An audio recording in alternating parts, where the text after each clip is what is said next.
Assalamualaikum warahmatullahi wabarakatuh, everyone.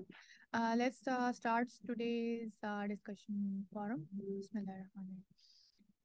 हमारे पास जो आज 4 प्रेजेंटेशंस हैं और जिसमें से मुझे अभी तक सिर्फ एक प्रेजेंटर नज़र आ रही है, नुदरत। बाकी प्रेजेंटर्स आई गेस अभी आए नहीं हैं या उन्होंने हैंड्स रेज नहीं किए हुए, तो प्लीज़ रेज योर हैंड्स।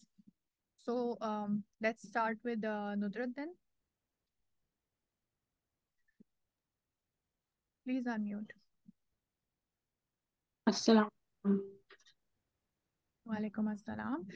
नुदरत, आपको स्क्रीन शेयरिंग चाहिए होगी? जी जी। अच्छा। एक मैसेज मुझे आया कि कुछ लोग ज्वाइन नहीं कर पा रहे लिंक, तो वो पासवर्ड और यूज़र नेम हम लोग भेज रहे हैं, दोबारा से फ्लोट कर रहे हैं। तो प्लीज़ सी कि अगर आपके ग्रुप में से भी कोई अनेबल है टू ज्वाइन तो हेल्प देम। ये जो पेपर आपको नज़र आ रहा है, थोड़ा सा मैं इसको एक्सप्लेन कर दूँ। These are the new guidelines of discussion forum. ये इसलिए लगाया गया था कि आप लोग, वैसे आपके पास भी ये फ्लोट हो चुका है, but please go through these. कुछ ये प्रोटोकॉल्स हैं जिसमें आपने इसको देखते हुए आपने अपनी जो प्रेजेंटेशंस हैं वो सबमिट करवानी है। Okay, since we have Nuzrat, मैं स्क्रीन शेयरिंग स्टॉप कर रही हूँ, so you can share the screen. I am making you the co-host. Now you can share the screen, Nudrat. And guys, once again, reminder, those who are presenting, please raise your hands.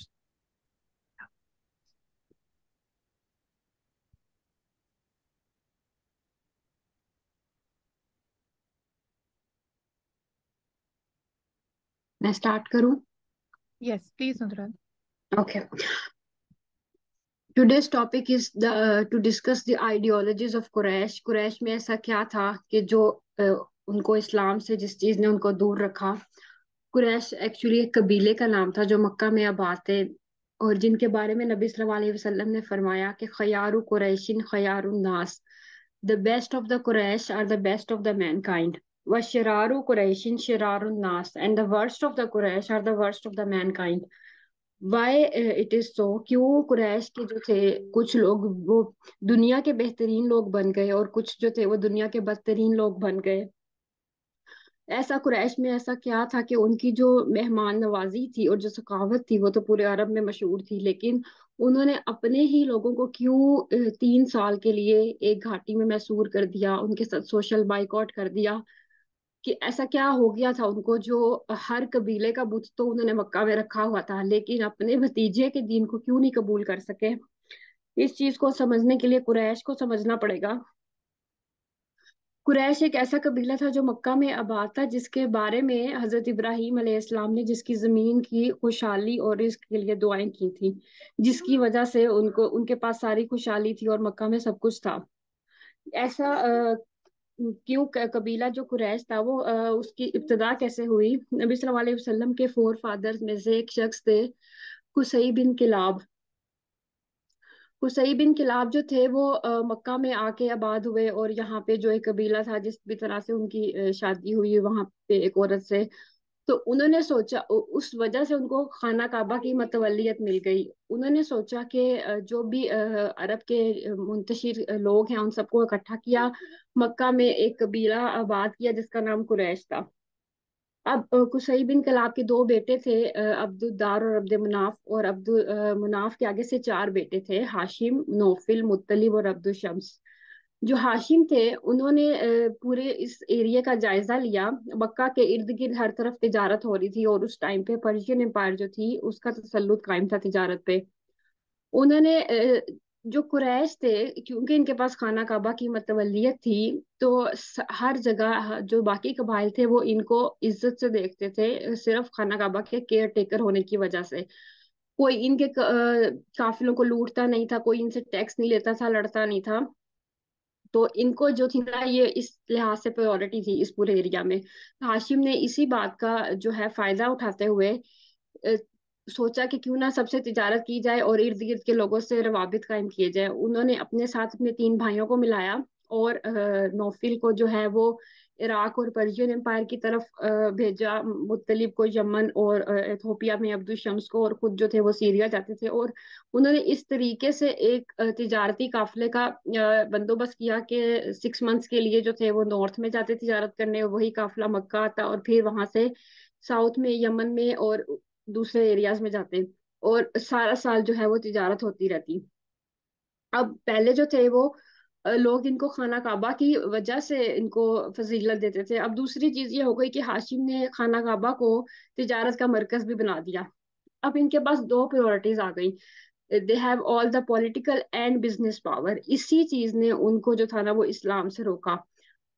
जब नबी सल्लल्लाहु अलैहि वसल्लम ने इनको इस्लाम present किया, तो ये जो चीज थी इनके पास कि जो हमारे पास पॉलिटिकल और बिजनेस पावर है वो चली जाएगी, उसकी वजह से ये इस्लाम को कबूल नहीं कर सके। अल्लाह ताला ने इनको सूरत में कुरान में अल्लाह ताला ने एहसानात भी याद कराए कि तुम्हें जो है पूरे अरब में तुम्हारी मोहब्बत को मानूस कर दिया, तुम्हें सर्दी और गर्मी के सफर को तुम्हारे लिए आसान कर दिया। तो फिर तो तुम्हें चाहिए था कि अल्लाह के घर की अल्लाह ताला की इबादत करो, इस घर के रब की जिसने तुम्हें खाना दिया, अमन में खौफ दिया। क्योंकि उस टाइम पे कोई भी तिजारत करना ऐसे इतना इजी नहीं था जितना इनके लिए था। यानी अगर कोई शख्स ये कहता था कि मैं कबीला कुरैश से हूँ, तो ना कोई उसको लूटता था, ना उसे कोई तंग करता था। तो ये सारे एहसानात अल्लाह ताला ने इन पे किए ताकि इनकी मोहब्बत जो थी वो पूरे एरिया के लोगों के दिलों में बस जाए, और इस्लाम को जो काम था नबी सल्लल्लाहु अलैहि वसल्लम के थ्रू वो आसान हो जाता। मगर इन्होंने उसको नहीं किया, इस्लाम को कबूल नहीं किया। क्यों नहीं किया? जब नबी सल्लल्लाहु अलैहि वसल्लम ने इनको ला इलाहा इल्लल्लाह पेश किया, तो ये क्यों नहीं ला इलाहा इल्लल्लाह कबूल कर सके? क्योंकि उनको उस ला इलाहा इल्लल्लाह का मतलब जो था वो समझ आता था। उनके लिए वो सिर्फ ऐसे नहीं था कि बस कलमा पढ़ दिया जैसे आज हम सब ने पढ़ा हुआ है बगैर मतलब जाने।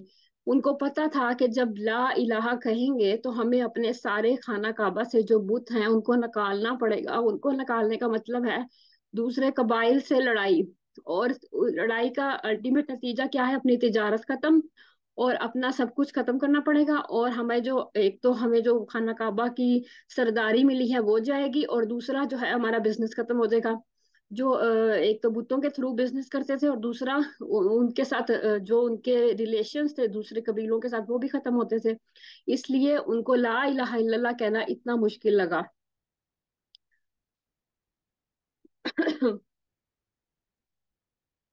क्यों मुश्किल लगा? उसके पीछे चंद वजूहात हैं। एक तो उनके जो थे हार्ड ट्रेडिशन थे, उन्होंने उनको इस्लाम से दूर रखा। कुरैश जो कबीला कुरैश के लोग थे, उनके जो ट्रेडिशंस थे वो उनके ऊपर स्ट्रिक्ट रहते थे।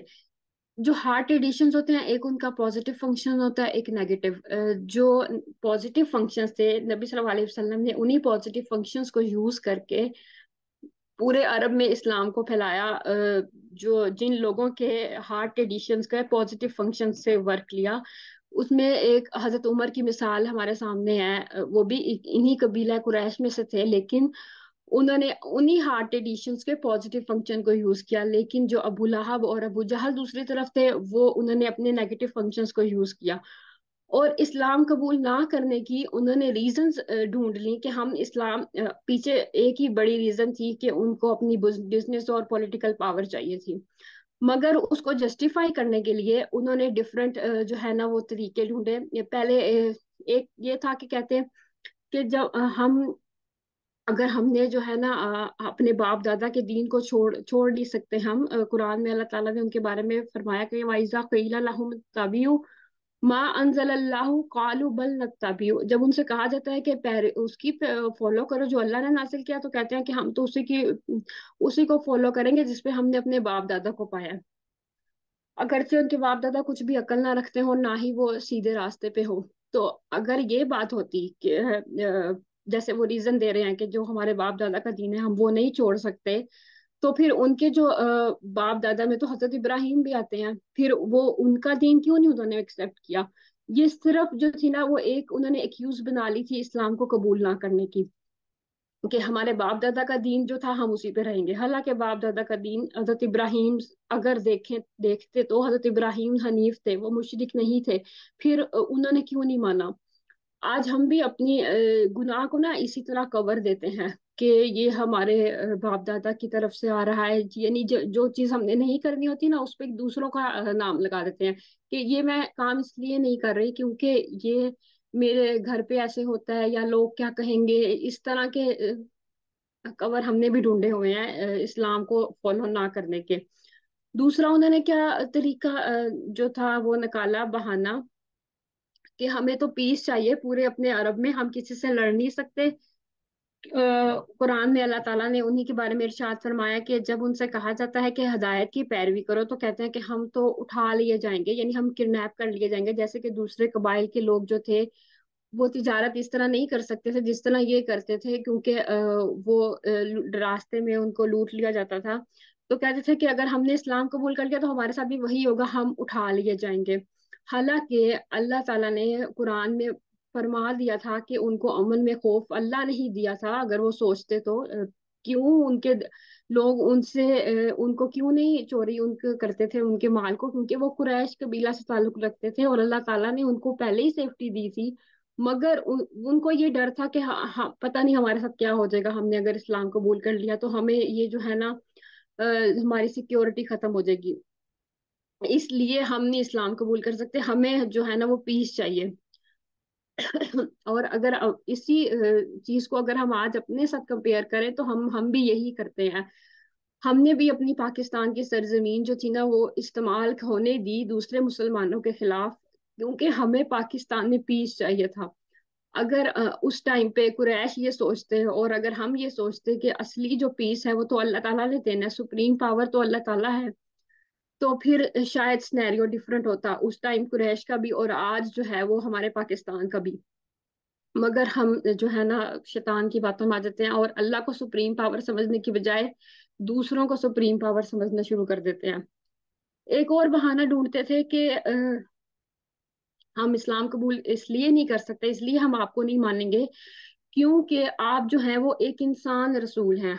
कोई फरिश्ता होता आपके साथ तो फिर हम मान लेते, या अगर अल्लाह ताला हमारे सामने आते तो हम मानते, या आपके लिए कोई खजाना होता, कोई जो है ना उड़ने वाला, कोई जैसे हजरत सुलेमान को अल्लाह ताला ने हवा में उड़ने की ताकत दी थी, कुछ ऐसा होता तो हम आपको मान लेते। यानी जैसे कह लें कि उनको कोई खेल तमाशे चाहिए थे, जादू की चीजें चाहिए थी, तो फिर वो मानते। और यही आज के मुसलमानों को भी चाहिए होता है, हमें वो बाबा जी या वो पीर जो है ना वो बड़े अच्छे लगते हैं, जो कितने अरसे से नहाए नहीं है, जो पानी पे चल के दिखाते हैं और जो पता नहीं क्या क्या करामात करते हैं, तो हमें बड़ा अच्छा उनका दीन लगता है। और अगर जो है ना सीधा कोई इंसान हक की बात करे तो वो कबूल करनी मुश्किल हो जाती है। तो वो कहते हैं कि अल्लाह ताला ने फरमाया सूरह फुरकान में, वकालू माली हाजर रसूल, वो कहते हैं ये कैसा रसूल है जो खाना खाता है, वयमशी फिल अस्वाक, और बाजारों में चलता है, क्यों नहीं इसके साथ कोई डराने वाला आया, यानी कोई फरिश्ता इसके साथ साथ होता तो हम मान लेते। और सूरह बनी इसराइल में कहते हैं कि हम हरगिज ईमान नहीं लाएंगे यहाँ तक कि आप जमीन से हमारे लिए कोई चश्मा निकाल दें, क्योंकि सहरा में रहते थे और उनको पानी से ऑब्वियसली अट्रैक्शन थी, या हमारे लिए कोई अंगूरों के खजूरों के बाग होते, या फिर कहते कि चलें आप जो कहते हैं कि अजाब आएगा तो आसमान से फिर वो अजाब ले आए, औ तातिया बिल्लाहि वल मलाइका, या अल्लाह ताला ही आ जाए फरिश्तों के साथ, नाउजुबिल्लाह, तो फिर हम ईमान लाएंगे, या आप आसमान। Sorry to cut you here, आपका टाइमिंग देखें अब हो गई है, कंप्लीट कर लें इसको, थोड़ा सा कंक्लूड करना है, 10 minutes are done. Okay. You can conclude, अगर कुछ थोड़ा सा ही रह गया तो प्लीज कंप्लीट कर दें। तो बस उन्होंने ये उनका मेन जो था ना इस्लाम ना कबूल करने की रीजन यही थी कि वो अपना इक़्तिदार नहीं देना चाहते थे, जिसके लिए उन्होंने डिफरेंट टैक्टिक्स ढूंढ लिए थे कि हम इसलिए इसलिए ये सब कुछ नहीं ईमान ला सकते क्योंकि हमें पीस चाहिए और हमें जो है वो कोई जादू की चीज चाहिए, कोई मैजिक हो कुछ नजर आए तो फिर हम ईमान लाएंगे। जजाकुमुल्लाह खैर। अब आप क्वेश्चन आंसर्स कर सकते हैं। जजाकल्ला। हम्म, जी, जिनके क्वेश्चंस हैं वो प्लीज अपना हैंड रेज करें ताकि मैं क्वेश्चन प्लीज इसी प्रेजेंटेशन से रिलेटेड रखना है। अली अनवर। अस्सलाम वालेकुम। वालेकुम अस्सलाम। वालेकुम अस्सलाम। बहुत अच्छी प्रेजेंटेशन थी। क्रिटिकली देखा गया रीजंस को, कुरैश क्यों ईमान नहीं ला रहे थे। तो अभी मैंने जो एक चीज़ नोट की है वो ये है कि ये जो माल की जो मोहब्बत है ना वो दीन को दूर कर देती है। जैसे कुरैश जो है ना वो इसीलिए बाकी कबाइल को वो जो है ना वो नहीं देते थे, दीन की दावत को खुद भी कबूल नहीं करते थे, क्योंकि वो उस इलाके में पीसफुली जो है वो तिजारत करते थे। तो उनको अपना दुनिया की मोहब्बत जो है ना उसको उसने दीन से दूर रखा। तो क्या ये सूरत हाल अब भी हमारे मुस्लिम वर्ल्ड के लिए ये उसी तरह ट्रू है? मेरा क्वेश्चन ये है। जी बिल्कुल ट्रू है। अगर हम सिर्फ पाकिस्तान को ही देख लें तो हम जो है ना वो मुसलमानों की बजाय हम क्रिश्चियंस और ज्यूज के साथ अपने रिलेशंस कायम करते ताकि हमारा ट्रेड बढ़े और हमें फायदा हो। और अगर हम अफगानिस्तान के साथ उस टाइम पे अपनी जमीन उनको ना देते अमेरिका को उनके खिलाफ यूज करने के लिए तो शायद डिफरेंट सिनेरियो होता। आज भी यही माल की मोहब्बत है जिसने हमें इस्लाम से दूर रखा हुआ है। तो क्या इसको हम अपना फोरमोस्ट जो है ना वो आर्गुमेंट कर सकते हैं अपने इस तारीख में?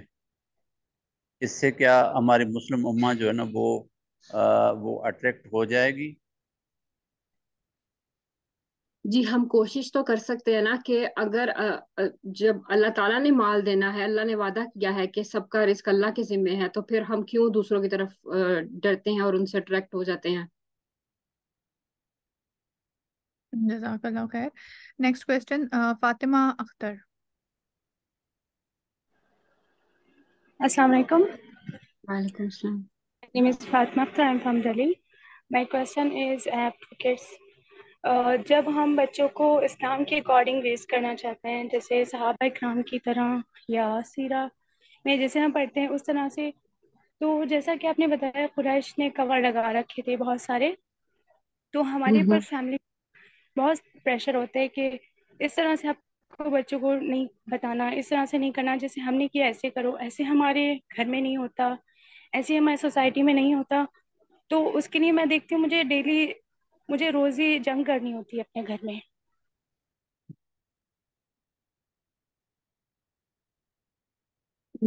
जी ऐसा ही होता है क्योंकि हम खुद जब सीधे दीन पे चलना शुरू हो जाएंगे तो वो बच्चे हमारे बोलने से ज्यादा हमें ऑब्जर्व कर रहे होते हैं कि हम कर क्या रहे हैं। अगर हम हक हक पे चलते रहेंगे ना तो वो ऑटोमेटिकली उनके बैक ऑफ द माइंड में वो चीजें सेव होना शुरू हो जाएंगी। उनको पता होगा कि अब इस सिचुएशन में ये करना है, ये हमारे पेरेंट्स ने ऐसे किया था। कहने से ज्यादा करके दिखाना इंपॉर्टेंट होता है। और जो हमारे दिलों में लोगों का डर है उसको खत्म करके दिखाना है कि किसी भी तरीके से कि ये काम इसलिए नहीं करना कि लोग क्या कहेंगे, बल्कि इसलिए करना है कि अल्लाह ताला ने क्या उसके बारे में हुक्म दिया है। तो जब हम खुद पहला स्टेप लेना पड़ेगा एज अ पेरेंट, बच्चे जो है वो खुद ही देख के उसको सीख जाएंगे। Thank you ji. Qurratulain. Assalamu alaikum everyone. Am I audible to everyone? जी अच्छा, मेरा क्वेश्चन ये है। पहले तो हम बीइंग अ मुस्लिम, अगर हम पाकिस्तान के मुसलमानों को ले लें तो everyone is pointing out Quraysh और जो कुछ पहले हो चुका है ये सब। लेकिन अगर हम खुद को देखें तो हम भी यही प्रैक्टिस कर रहे हैं, इंक्लूडिंग मी, इंक्लूडिंग हमारा पूरा 99% ऑफ पाकिस्तान, हमारी हुकूमत। अगर मैं इंडिविजुअल और हुकूमत को अलग करूँ, हुकूमत पर अगर पहले जाऊँ, जो हमारे पार्लियामेंट में जो कुछ हो रहा है, एवरीबडी नोस के इस्लाम का निज़ाम उस तरह से नाफिज नहीं है जैसे वो होना चाहिए। लेकिन अब क्योंकि हमें स्टेट भी चलानी है, पाकिस्तान भी चलाना है, अगर हम अपनी इंपोर्ट या एक्सपोर्ट अमेरिका से या बाकी जिनको हम नहीं मानते उनसे बंद कर देते हैं तो फिर हम अपनी रियासत कैसे चला सकते हैं? पहला क्वेश्चन। दूसरा क्वेश्चन ये कि हमने हमेशा चीजों को हम समझते भी हैं, बचपन से हमने कुरैश के बारे में पढ़ा भी है कि उन्होंने किस तरह से झुटलाया था नबी पाक सल्लल्लाहु अलैहि वसल्लम को। लेकिन हम ये चीज रोज अपने घर में भी प्रैक्टिस कर रहे होते हैं। हम भी इस्लाम में से वो चीजें उठाते हैं जो हमारे लिए ठीक हैं। बहुत सी लड़कियां नमाज पढ़ती हैं, पर्दा नहीं कर सकती, जी कर नहीं सकते हैं, ठीक है। तो ये चीजें तो हमारी रोजमर्रा जिंदगी में हो रही हैं। हाँ, इससे हम किस तरह निपट सकते हैं? इसको कैसे हम घर में भी और बीइंग अ स्टेट भी, क्योंकि देखिए बीइंग अ स्टेट तो इस चीज को करना आई थिंक सो बहुत मुश्किल होगा, क्योंकि जिस पैटर्न पे since I am 30 year old, तो 30 साल से मैं तो यही देख रही हूँ कि हम हमारे जुइश के साथ भी, हमारे अमेरिका के साथ भी, हर किसी के साथ इम्पोर्ट एक्सपोर्ट चल रही है। और वो चलनी लाजमी है, क्योंकि हमने पाकिस्तान को बाकी दुनिया में भी मनवाना है। मनवाने के लिए फिर इन चीज़ों में भी हमें इन्वॉल्व होना पड़ेगा, या तो फिर हमें ईरान की तरह, जैसे इनकलाब आया था, वो कोई चीज़ इम्पोर्ट नहीं करते हैं, फिर वैसे रहें। अगर वैसे रहेंगे तो फिर हम बहुत पसपा मुल्क करार दिए जाएंगे। तो इसको हम कैसे कवर अप कर सकते हैं? देखें, पहली बात तो ये है, जब हम अपने माइंड में अपने दिल को ये समझा लेंगे ना कि सब कुछ अल्लाह ने देना है, तो फिर हम किसी से भी बाइकआउट कर दें, कुछ भी कर लें, कुछ फर्क नहीं पड़ेगा। हमें सीरा बेस की मिसालें काफी सारी हम देख चुके हैं, पढ़ चुके हैं। जब उनको 3 साल के लिए बंद कर दिया था, तो वो क्या जिंदा नहीं रहे थे? हम भी जिंदा रहेंगे तो ये मेरा इंशाल्लाह, क्वेश्चन क्योंकि यही है कि ये चीज हम इम्प्लीमेंट कैसे कर सकते हैं या करवा सकते हैं? के लिए हमें अपने आप से ही शुरू करना पड़ेगा ना। हम, मुझे तो लगता है कि हम कुरैश से भी ज्यादा बदतर हो गए हैं। वो तो सीधा कहते थे ना कि हमने नहीं मानना इस्लाम को। हम इस्लाम का नाम लेके उनसे ज्यादा, काफिरों से ज्यादा बुरे गिरे हुए लोग हैं, क्योंकि इस्लाम का नाम भी रखा हुआ है और काम जो है वो दूसरों वाले करने हैं। तो पहले अगर मैं अपने आप से स्टार्ट करूंगी, ये एकदम में तो कभी भी चेंज नहीं आएगा। जैसे पूरे मुल्क को चेंज करना is not an easy thing, ना ही एक दिन में होगा। तो अगर मैं अपनी नीयत ठीक रखूं और अपने आप से शुरू करूं, अपने घर से, तो इंशाल्लाह ताला उसकी खैर जो है वो आगे फैलेगी और एक दिन आएगा कि सब कुछ ठीक हो जाएगा। लेकिन उसके लिए ये समझना जरूरी है कि अपने आप को यकीन सबसे पहले दिलाना कि सब कुछ अल्लाह ने देना है। किसी इंसान के हाथ में कुछ नहीं है। चाहे पूरी दुनिया भी मेरा बाइकआउट कर देगी, तो फिर भी मैं जिंदा रह सकती हूँ। चलिए ठीक है, thank you very much. Thank you. Great question, Kuratulain, and a very good answer. कि अपने घर से शुरू करना है, और अपने घर से शुरू करने का मतलब ये भी नहीं है कि सिर्फ अपने ऊपर काम करी जाना है। अपने घर से शुरू करने का मतलब, जो नुजरत बताना भी चाह रही थी, कि अवेयरनेस देना शुरू करनी है अपने आसपास। और जितनी, जैसे कहते हैं ना, आपकी जितनी सोच है उतना तो पानी आपने जी। उसमें भरना है ना। तो चोंच अल्लाह ताला खुद ही बड़ी कर देता है, जब आप प्रॉपर काम करने के लिए रेडी होते हो, और जब आप तैयार होते हो तो आपके पास वो सारा कुछ आना भी शुरू हो जाता है। आपका एक्सपोजर भी बढ़ जाता है और आपका इन्फ्लुएंस भी बढ़ जाता है। Let's move to the next presentation. We have Mohammed Tala. Mohammed Talha. Okay. have I unmuted the right Mohammed Tala? I guess. Mohammed Tala, you there?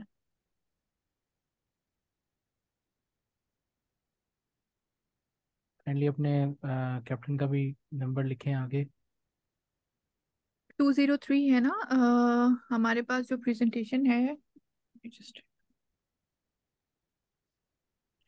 Yes. Yes, Assalamu alaikum. वालेकुम अस्सलाम। अच्छा। I am here. यस जी तला, do you require screen sharing चाहिए आपको? Yes, yes, I do okay, require. Kindly allow me. Now you can share the screen, please go ahead.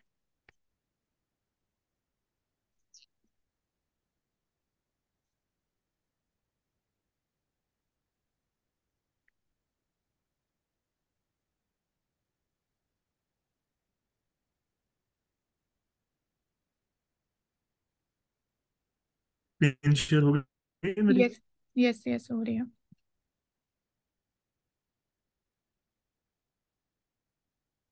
Okay, let's start. Assalamu alaikum. My name is Muhammad Talha. Today, our presentation topic is intellectual warfare. First, we will try to understand what is intellectual warfare. Intellectual warfare is basically clash of visions, concepts, images, especially their interpretation, and they are indeed genuine wars played with minds. Intellectual warfare is actually ये एक ऐसी warfare है जो कि हम लोगों के minds के साथ खेलते हैं, और माइंड्स के साथ खेल के उनके अंदर हम कोई भी फिलॉसफी, कोई भी आइडियोलॉजी, कोई भी एक सोशियो कल्चर बैकग्राउंड के थ्रू, कोई भी एक पॉलिटिकल आइडियोलॉजी हम उनके माइंड में इंजेक्ट करने की कोशिश करते हैं, हम डिस्चार्ज करते हैं बाय प्लेइंग देयर माइंड्स। तो इसमें इंटेलेक्चुअल वॉरफेयर में जो दुनिया डिफरेंट किस्म के ग्राउंड्स यूज कर रही है, the world is using grounds I numbers cause screen for intellectual warfare. इसमें डिफरेंट किस्म के ग्राउंड्स होते हैं। हम यहाँ पे 2 से 3 ग्राउंड्स को यूज करेंगे इंटेलेक्चुअल वॉरफेयर में, कैसे लोग यूज कर रहे हैं। सबसे मोस्ट इंपॉर्टेंट जो ग्राउंड है वो नेटफ्लिक्स है। Netflix is an example of screen participation in intellectual warfare. तो नेटफ्लिक्स कैसे यूज हो रहा है? The world is using different movies, different seasons, जिसमें वो एक प्रॉपर आइडियोलॉजी लोगों में इंजेक्ट करने की कोशिश करते हैं, लोगों को बताने की कोशिश करते हैं भाई ऐसा आपने करना है। तो ये चीज नेटफ्लिक्स के थ्रू यूज हो रही है। जैसे कि अगर हम यहाँ पे एग्जांपल लें, world is using LGBTQ movement. उन्होंने सबसे पहले डिफरेंट किस्म के सीजन्स बनाए, डिफरेंट किस्म की मूवीज बनाई। उसके थ्रू उन्होंने लोगों में उस चीज को पहले परवान चढ़ाया, उसके उन्होंने इंजेक्ट किया, उन्हें रेडी किया एक नई फिलॉसफी, एक नई आइडियोलॉजी को एक्सेप्ट करने के लिए। जब उनके माइंड्स ने उनको एक्सेप्ट कर लिया, उसके बाद उन्होंने वर्ल्ड में उस फिलॉसफी को उस तरह से फैलाने की कोशिश की। ठीक है, तो नेटफ्लिक्स एक एग्जांपल है इसकी स्क्रीन पार्टिसिपेशन में। तो इसके अलावा डिफरेंट किस्म की आप और मूवीज देख सकते हैं, डिफरेंट किस्म के सीजन। इसके अलावा एलजीबीटीक्यू के अलावा भी डिफरेंट किस्म की प्रमोशंस वो लोग कर रहे हैं जिस तरह से, तो वो उस चीज को यूज कर रहे हैं। तो दूसरी जो एग्जांपल मैं यूज कर रहा हूँ वो क्योज है। क्योज is an example as India use this as ground in Pakistan. क्योस जो है ना, अब हम यहाँ पे इंडिया के एग्जांपल ले रहे हैं कि वो इसको as a ground of intellectual warfare use करता है पाकिस्तान में। हर 1 से 2 साल में वो एक नया शोशा छोड़ देता है अपना जंग का। और पाकिस्तानी बचपन से ही, जैसे हम सब बचपन से हम सोचते आ रहे हैं कि हमने कोई मिसाइल बनाना है, हमने कोई भी मूवमेंट करनी है, न्यूक्लियर उसमें मूवमेंट करनी है, तो हमने डिस्टेंस दिल्ली से मैच करके रखा हुआ है कि दिल्ली से हमारा डिस्टेंस कितना है, यहाँ से हमने मिसाइल मारना और इंडिया को तबाह करना। बचपन से हमें ये बताया जाता है। हर 1-2 साल बाद वो ये करते हैं, लेकिन खुद वो क्या कर रहे हैं, खुद वो बहुत तेजी से तरक्की कर रहे हैं। लेकिन पाकिस्तानियों को इंटेलेक्चुअल वारफेयर के थ्रू सिर्फ उनको इस चीज में रखा हुआ है कि they're always wasting their time in thinking about wars and attacking and India. और India are progressing by leaps and bound. India इस तरह से तरक्की कर रहा है, लेकिन पाकिस्तान को वो इसी चीज के अंदर उन्होंने रखा हुआ है। उसके बाद, क्या मुस्लिम उम्मा इफेक्टेड है इन आइडियोलॉजीज से? जी बिल्कुल इफेक्टेड है। We take an example of TikTok on screen ground for intellectual warfare. जैसे कि हम स्क्रीन ग्राउंड पे पहले हमने नेटफ्लिक्स की एग्जांपल ली, उसके अलावा अब हम टिकटॉक की एग्जांपल ले लेते हैं। टिकटॉक की अगर आप फैक्ट्स एंड फिगर्स देखें ना, तो TikTok is famous in lower class, lower middle class और लोअर क्लास में फेमस हुई है। और इसको उन्होंने कैसे यूज किया? It is extensive devastation tools for Muslim Umma, religious, socio culture and ethical grounds. सबसे पहले मजहबी ग्राउंड के ऊपर, सोशियो कल्चर और एथिकल ग्राउंड के ऊपर उन्होंने टिकटॉक को यूज किया। अब जैसे टिकटॉकर कोई भी, मिसाल के तौर पर किसी के मिलियन फॉलोअर्स हैं, 10 मिलियन फॉलोअर्स हैं, तो लोग अब टिकटॉक कर एक स्पेशल उसमें डांस के थ्रू वो आया या किसी भी उसने अपना एक नाम कमाया, उसके बाद वो डिफरेंट डिफरेंट पर्सपेक्टिव के थ्रू डिफरेंट चीजों के ऊपर अपना पॉइंट ऑफ व्यू पेश करने लग जाता है। और जो उसके फॉलोअर्स हैं वो बेचारे इंफीरियर साइकोलॉजी के तहत, इंफीरियर साइकोलॉजी का शिकार होकर, यार मैं इसको फॉलो करता हूँ तो मुझे तो ये चीजें अडॉप्ट करनी ही करनी, तो वो उस चीज को अडॉप्ट करते हैं। और ये टिकटॉक इसमें एक टूल है। टिकटॉक के थ्रू हम उन फॉलोअर्स में, उनके माइंड्स में ये चीज इंजेक्ट करने की कोशिश करते हैं और वो उसको अपनाते हैं। उसके बाद मेरे पास कुछ सिनेरियोज थे। उस फर्स्ट सिनेरियो में जो था, जो कि मेन चीजें दिखाई गई थी, वो मटेरियलिस्टिक अप्रोच था, chasing power, fame and comfort of temporary world, और वहन। इसमें 2 चीजें इंपॉर्टेंट है, मटेरियलिस्टिक अप्रोच एंड वहन। मटेरियलिस्टिक अप्रोच क्या होती है? It is concern with physical comfort rather than spiritual, intellectual and cultural values. इसमें हम हर जगह पे अपने आप को फिजिकल कंफर्ट में, पैसा कमाना, मटेरियलिज्म, हर चीज में ब्रांड कॉन्शियसनेस, तो इस चीज को फोकस करते हैं रेदर देन एक्चुअल स्पिरिचुअल या कल्चरल वैल्यूज को मद्देनजर रखते हुए। और दूसरी चीज यहाँ पे थी वहन। तो वहन को हमें समझने के लिए इस्लामिक पर्सपेक्टिव में जब देखेंगे ना, तो वहन का मतलब होता है दुनिया की मोहब्बत, लव ऑफ दुनिया एंड फ्राइट ऑफ डेथ। मौत से डर होता है और दुनिया की मोहब्बत होती है। तो वही चीज है कि जितनी दुनिया की मोहब्बत हमारे अंदर इंजेक्ट होगी, जितना मैं दुनिया में अपने आप को प्लेस करूंगा, उतना मुझे मौत से डर लगेगा। और वही चीज उस स्नैरियो में अंकल अपने भतीजे में इंजेक्ट करने की कोशिश कर रहे थे कि बेटा पैसा कमाओ, फेम के पीछे दौड़ो, यही लाइफ का मकसद है और कोई नहीं। इसके अलावा वहां पे वो बता रहा था कि योलो, जैसे कि आप सुनते हैं, you live only once, money is everything, और सुपरस्टिशंस, ये 3-4 चीजें भी उसने बताई हुई थी कि एक दफा जिंदगी मिली है, इसी तरह गुजारो पैसे के साथ, और पैसा ना हुआ तो तुम लाइफ में क्या कर सकते हो। तो ये चीज उसने इंजेक्ट करने की कोशिश कर रहा था। दूसरा सिनेरियो था जिसमें उस बच्चे से पूछा जाता है कि आपके स्कूल में क्या है, तो वो कहता है कि मैं स्कूल में बहुत ज्यादा जो है ना अनकंफर्टेबल फील करता हूँ। और ये तो वहां पे उस बच्चे के साथ क्या प्रॉब्लम था? They want to fun with their gadgets, they don't like restrictions. इसमें वो बच्चा कंफर्ट जोन का शिकार था, instant gratification and dopamine addiction का शिकार था। डोपामिन एडिक्शन यही है, सिंपल वे में अगर हम समझ लेंगे, जितना ज्यादा आप कंफर्ट जोन में रहते हैं तो उतना ज्यादा आपको डोपामिन मिल रही होती है उस काम से। लेकिन चूंकि आपके रिसेप्टर्स आपके माइंड में, आपकी डिफरेंट बॉडीज में रिसेप्टर इंक्रीज कर जाते हैं, लेकिन वही काम जब आप दोबारा करते हैं तो उतनी आपको डोपामिन नहीं मिलती। तो इसलिए आपको वो काम दोबारा करना पड़ता है। हर बार ज्यादा से ज्यादा डोपामिन की खातिर आप एक ऐसी बंद गली में एंटर हो जाते हैं जहाँ से आपको वापसी का रास्ता बड़ी मुश्किल से मिलता है। और उसके अलावा इंस्पायरिंग अनइंस्पायरिंग स्कूल इन्वायरमेंट था। वहाँ पे टीचर्स अगर हम देखें ना आज के स्कूल में, तो वो भी कोई इस तरह का इंस्पायरिंग इन्वायरमेंट नहीं होता। टीचर्स भी बड़ी लेजीनेस के साथ, कोई उनको उस तरह से ना कोई नॉलेज होता है, और उस तरह से वो बस जान छुड़ाने के लिए वो जो 5-7 हज़ार उन्हें मिल रहा होता है उसी के लिए काम कर रहे होते हैं। तो इस ये भी एक बहुत बड़ी वजह है जो कि बच्चे स्कूल से उस तरह से उनकी लगाव नहीं होता। उसके बाद एक कॉमन आइडियोलॉजी एक कॉमन मैन के अंदर कैसे इंजेक्ट होती है, इसमें आप सिंपल समझ लें, इस तरह इंजेक्ट होती है कि जैसे कि एक पर्सन है, उसके फॉलोअर्स हैं, किसी भी टिकटॉकर है या कोई सेलिब्रिटी है, तो उसको वो काम करते हुए दिखाया जाता है।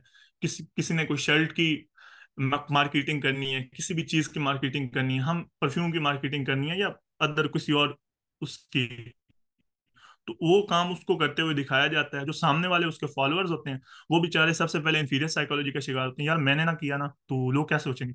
और दूसरा हार्ड साइकोलॉजी ये है कि यार सारे लोग कर रहे हैं तो मुझे भी करना है। तो इस वजह से वो एक कॉमन आइडियोलॉजी उस पर्सन के थ्रू जिसको वो फॉलो कर रहे होते हैं उनके माइंड में इंजेक्ट हो जाती है, क्योंकि जिसको वो फॉलो कर रहे हैं वो ये काम कर रहा है, तो उन्हें मजबूरन ये काम करना पड़ता है। तो इस तरह वो कॉमन आइडियोलॉजी रीच करती है। It is simply done by presenting person having some following with a concept that you want to discharge in common man mind, and we will have to adopt that ideology because of hard psychology as other people are doing that, and inferior psychology. ये दो वजूहात होती हैं जो हमें adopt करना पड़ता है। Tools used in intellectual warfare, जैसे मैंने आपको बताया, स्क्रीन है, नंबर्स हैं, क्योज है। We can take TikTok an example by using screen, जैसे कि मैंने आपको बताया कि वो आइडियोलॉजी इंजेक्ट करने के लिए वो स्पेशल पर्सन को जिसके फॉलोअर्स हैं उसको वो काम करते हुए दिखाते हैं, और उसके बाद वो लोगों को वो काम करना पड़ता है। नंबर्स की एग्जांपल मैं आपको इतना दे देता हूँ कि नंबर्स भी वही चीज़ है कि मिसाल के तौर पे किसी के फॉलोअर्स भी नंबर, सिंपल वे में नंबर्स, आपने कोई नंबर गेम प्ले कर दी कि ज्यादा से ज्यादा लोग जो है ना ये कर रहे हैं, तो आप क्यों नहीं कर रहे। वो कहता है यार मेरे अंदर कोई प्रॉब्लम है, मैं क्यों नहीं कर पा रहा। तो उस बेचारे को उसी वजह से करना पड़ता है। तो उसके बाद लास्ट में ये है कि if we don't want actively participate in intellectual warfare, क्या होगा। सबसे पहले हमारी आइडेंटिटी एट स्टेक हो जाएगी। हमारी मुस्लिम आइडेंटिटी जो सर साहिल बात करें वो खतरे में लग जाएगी। हम मुसलमान कहलाना अपने आप को दुनिया में पसंद नहीं करेंगे, जैसा कि हम वहां जाकर उस चीज का शिकार हो जाते हैं। दूसरी बात यह कि we will come under the influence of false idea. हम इफेक्टिव सोल्यूशन नहीं प्रोवाइड कर सकेंगे। सबसे पहले तो इफेक्टिव क्वेश्चन ही नहीं कर सकेंगे, फिर लोगों को इफेक्टिव सोल्यूशन कैसे देंगे। लैक ऑफ क्रिटिकल थिंकिंग, हम different think out of box नहीं कर सकेंगे। जैसे कि बाप दादा ने, अम्मा जी ने, अब्बा जी ने बता दिया हमें वैसे ही करना पड़ेगा, हम अपनी लाइफ एक्चुअल पर्सपेक्टिव से नहीं जी सकेंगे। और मिस इन्फॉर्मेशन, हमें गलत इन्फॉर्मेशन जैसे प्रोवाइड कर दी जाएगी, हम उसी के अकॉर्डिंग अपने आप को रखने की कोशिश करेंगे। और लास्ट में क्या है कि ऑब्लिगेशंस जो कि नहीं फुलफिल हो सकें दिस इंफीरियर साइकोलॉजी की वजह से, हार्ड साइकोलॉजी की वजह से, वो ढेर सारी हैं। मैंने यहाँ पे दो को फोकस किया है। We are enable to make Islamic state, हम इस्लामिक स्टेट नहीं बना सके सिर्फ इसी ख्याल में कि लोग क्या सोचेंगे, दुनिया क्या कहेगी, टेररिस्ट कंट्री। और दूसरा ये था कि we are unable to fulfil the responsibility of जिहाद। जिहाद की मोस्ट इंपॉर्टेंट चीज़ है, हम उसकी रिस्पॉन्सिबिलिटी को भी फुलफिल नहीं कर सके। उसमें इंटेलेक्चुअल जिहाद भी हो सकता है, इल्मी जिहाद भी नहीं कर सके, क्योंकि हमारे पास अपने पास भी इल्म नहीं। जज़ाकल्लाह खैर, अगर किसी को क्वेश्चन हो तो पूछ सकते। जज़ाकल्लाह खैर। क्वेश्चंस की तरफ जाते हैं। अमेजिंग प्रेजेंटेशन माशाल्लाह। आपने जो करंट इंटेलेक्चुअल वॉरफेयर के टूल्स और वो सब एक्सप्लेन किया है, दैट वाज रियली गुड।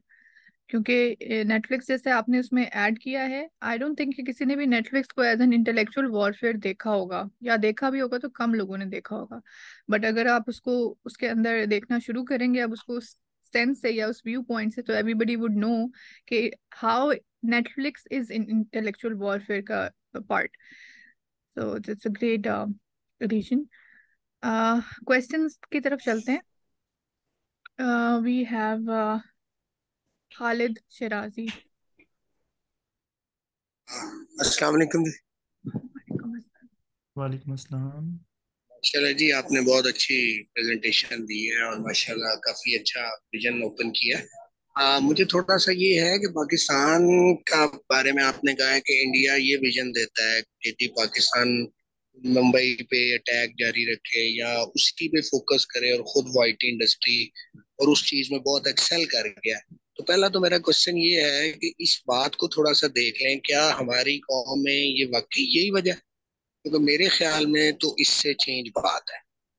और दूसरी बात जो आपने की कि वो टूल यूज करते हैं और उसमें टिकटॉक है, यूट्यूब है या नेटफ्लिक्स है। तो नेटफ्लिक्स तो चलें ठीक है, वो तो पेड कंटेंट है और एलजीबीटी क्यू पे भी वो बहुत ज्यादा और लाजमी उन्होंने कर दिया। लेकिन उसके अंदर इशू ये है कि दूसरी तरफ हम सोशल मीडिया पे बहुत सारे इस्लामिक स्कॉलर्स को भी मशहूर होते हुए देख रहे हैं, जो शायद रेटिंग्स के लिए या इंटेलेक्चुअल शायद वॉरफेयर का उस तरह उनको पता ही नहीं है, लेकिन वो लोगों के अंदर बड़े मकबूल हो चुके हैं। तो इन दो बातों को जरा थोड़ा सा आप अपने तौर पे एक्सप्लेन कर दें, और अगर होस्ट इजाजत दें तो फिर मेरे ज़हन में जो है वो मैं भी बात करना चाहूँ। जजाकल्ला। पहला क्वेश्चन दोबारा बताएं, समझ नहीं है, पहला क्वेश्चन बताएं दोबारा। और क्वेश्चन ये है कि पाकिस्तानी कहाँ समझते हैं कि यार हमने वॉर ही लॉन्च करनी है। ये तो वॉर वूर से बहुत दूर भागे हुए लोग हैं। ये तो खुद यही बात करते हैं कि शायद हमें तो अलहदा भी नहीं होना चाहिए था, हमारे बड़ों ने गलती कर ली इंडिया से अलहदा होके। और हम्म। वॉर किसी भी चीज का सोल्यूशन नहीं है, जो अमूमी तौर पे मैं रवैये देखता हूँ या मैं थॉट्स देखता हूँ यूथ में खास तौर पे, उसमें तो हम्म। कहीं पे भी ये नहीं है कि वॉर होनी चाहिए। वो तो यही कहते हैं कि इंडिया और पाकिस्तान के लिए बेहतरीन हल यही है कि सुलह जोई के साथ और मामलात फहमी के साथ चला जाए। और हर तरफ यही है कि वॉर तो किसी भी चीज का सोल्यूशन नहीं है। वो मुझे थोड़ा सा वो एक्सप्लेन अगर आप कर दें कि जो आपका पॉइंट मुझे ये समझ आया कि पाकिस्तान को उसने इस तरफ लगाया है कि भाई वॉर लॉन्च करो और हमारे खिलाफ लड़ो, और उस चक्कर में और खुद आईटी इंडस्ट्री और जो वो है इकोनॉमिक ग्रोथ उसमें पड़ा हो, जो मुझे समझ आया। तो काइंडली ये थोड़ा सा दोनों चीजें बता दें। देखें, सबसे पहले तो इंटेलेक्चुअल वारफेयर का जो ग्राउंड था ना, क्योज, उसमें मैंने इस एग्जांपल को प्लेस किया। ठीक है। उसमें इस बात के आंसर में मैं आपको आरएसएस की आइडियोलॉजी बताना चाहूंगा। आरएसएस की आइडियोलॉजी मेन जिसके ऊपर मोदी साहब काम कर रहे हैं। ठीक है। उसमें वार के तौर पे, इंटेलेक्चुअल वारफेयर में हम इसको इस तरह यूज कर सकते हैं टूल के तौर पे। आपने देखा होगा कि 2019 में भी उन्होंने इस चीज को यूज किया कि हम लोग आपके ऊपर हमला करने लगे हैं, और उन्होंने अपने जेट्स वगैरह भेजे। उससे पहले भी आपने देखा 1965 में, 1971 में। आई एम नॉट डिस्कसिंग कि लोग क्या चाह रहे हैं, लोग कैसे सोचते हैं। मैं आपके सामने इस चीज को प्लेस कर रहा हूँ कि इंटेलेक्चुअल वॉरफेयर के इस टूल को वर्ल्ड कैसे यूज कर रही है। ठीक है। तो आप इसमें अगर देखें ना, तो ये गैर जिम्मेदाराना बयान अभी तक आते हैं उनके, जो वजीर खारजा है या जो उनका जो वजीर दिफा है, वो अब तक ये बयान देते हैं। तो इसको अब हम इंटेलेक्चुअल वारफेयर की ऐनक पहन के, उसकी ऐनक पहन के जब देखेंगे ना, तो उसमें हमें ये चीज नजर आएगी कि इसी जगह यार वो क्योस फैलाता है पाकिस्तानी कौम में। आप वो देखें कि जब तक आप, अब हम एक्चुअल बात करते हैं ना, जब तक आर्मी की उस तरह से हमारे जहन में एक आइडियोलॉजी बिठाई गई थी, जब तक उस तरह से क्लियर नहीं थी, तो हमारी जिंदगी का मकसद क्या होता था। आप अभी भी पाकिस्तानी स्कूल्स में, जो कि जहाँ पे 60 to 70% लोग पढ़ते हैं ना, पाकिस्तानी स्कूल्स में आप जाके पूछेंगे ना कि इंडिया के बारे में आपका क्या ख्याल है, तो उनका ये मकसद होगा कि बस हमने इंडिया पे हमला करके और वहां पे जाके माले गनीमत में ये चीजें जाके ऐसे करना है हमने। ठीक है।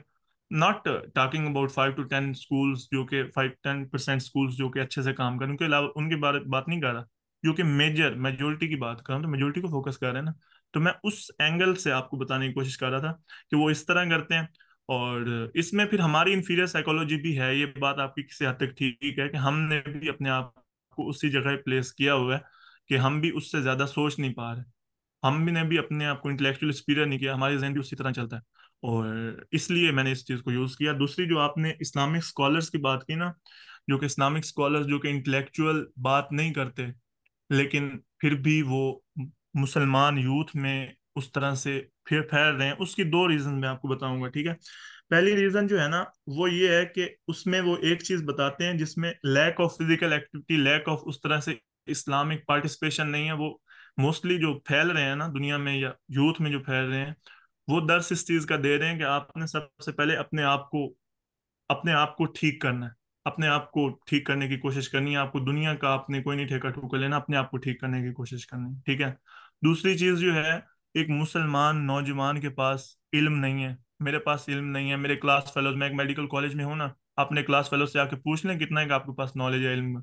एक दिन वो जुमे वाले दिन जाते हैं जुमे में, एक दिन जुमे का खुतबा, उस वक्त जो मौलवी साहब बता रहे होते हैं उनकी नज़र में यही होता है कि डायरेक्ट अल्लाह ताला से उतर है और बाकी लोग सुन रहे हैं, तो मुझे भी फिर इसी चीज़ को फॉलो करना है।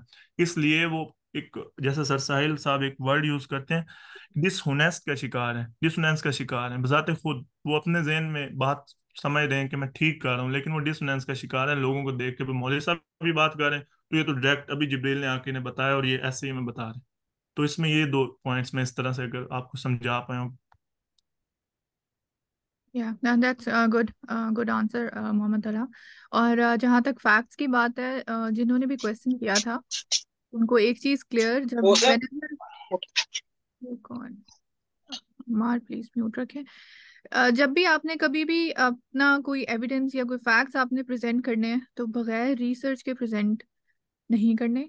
क्योंकि अगर आप कहेंगे ना कि देखें ये हमारी कौम तो ये कह रही है कि इंडिया से हमने लड़ना ही क्यों है, इंफीरियर साइकोलॉजी, या you don't have any evidence of that, आप अपने व्यू पॉइंट्स की बेस पे कह रहे हो। ठीक है, तो जब आप ये कहोगे कि हमारी कौम ये कह रही है या हमारी यूथ ये कह रही है, तो इसकी जगह आपने ये कहना है कि मेरे आसपास वाले लोग ये कह रहे हैं। तो थोड़ा सा विजन अपना बढ़ाएं। Whenever you see someone's point of view, या दो तीन लोगों को आप बात करते हुए देखते हैं, तो हम लोग ये एजम्पशंस हमारी बन जाती हैं कि सब यही कह रहे हैं। ठीक है, तो ये एजम्पशन बनने नहीं देनी, हमेशा रिसर्च करनी है इसके बारे में और देखना है कि क्या हो रहा है, क्या चल रहा है, and then we can conclude a statement. एक क्वेश्चन और ले लेते हैं इस प्रेजेंटेशन का, क्योंकि ऑलरेडी टाइम से ऊपर हो चुका है, बट आई वांटेड के एक क्वेश्चन और आ जाए। So I am gonna mute नीलम।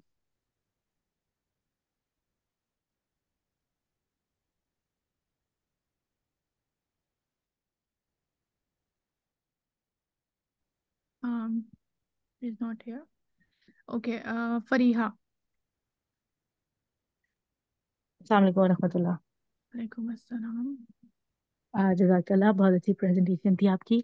अच्छा, ये तो हमने सब सारी चीज़ें समझ ली। इसका ओपोजिट हम कैसे लेके चलें कि अगर हम अब कुछ स्टार्ट करना चाहें ना, कि हमें भी वही आई कैच या वो उसी तरीके से हमें भी लेके चलना पड़े, कि किस तरह ज़्यादा से ज़्यादा लोगों को अपनी तरफ अट्रैक्ट करवाया जाए और किस तरह हम अपनी बातों को मनवाना शुरू करें ना। तो वो जो इंटेलेक्चुअल वो जो चीज़ें हैं वो हमारी थोड़ी वीक हैं, थोड़ी नहीं, अच्छी खासी मुझे खैर वीक लगती हैं।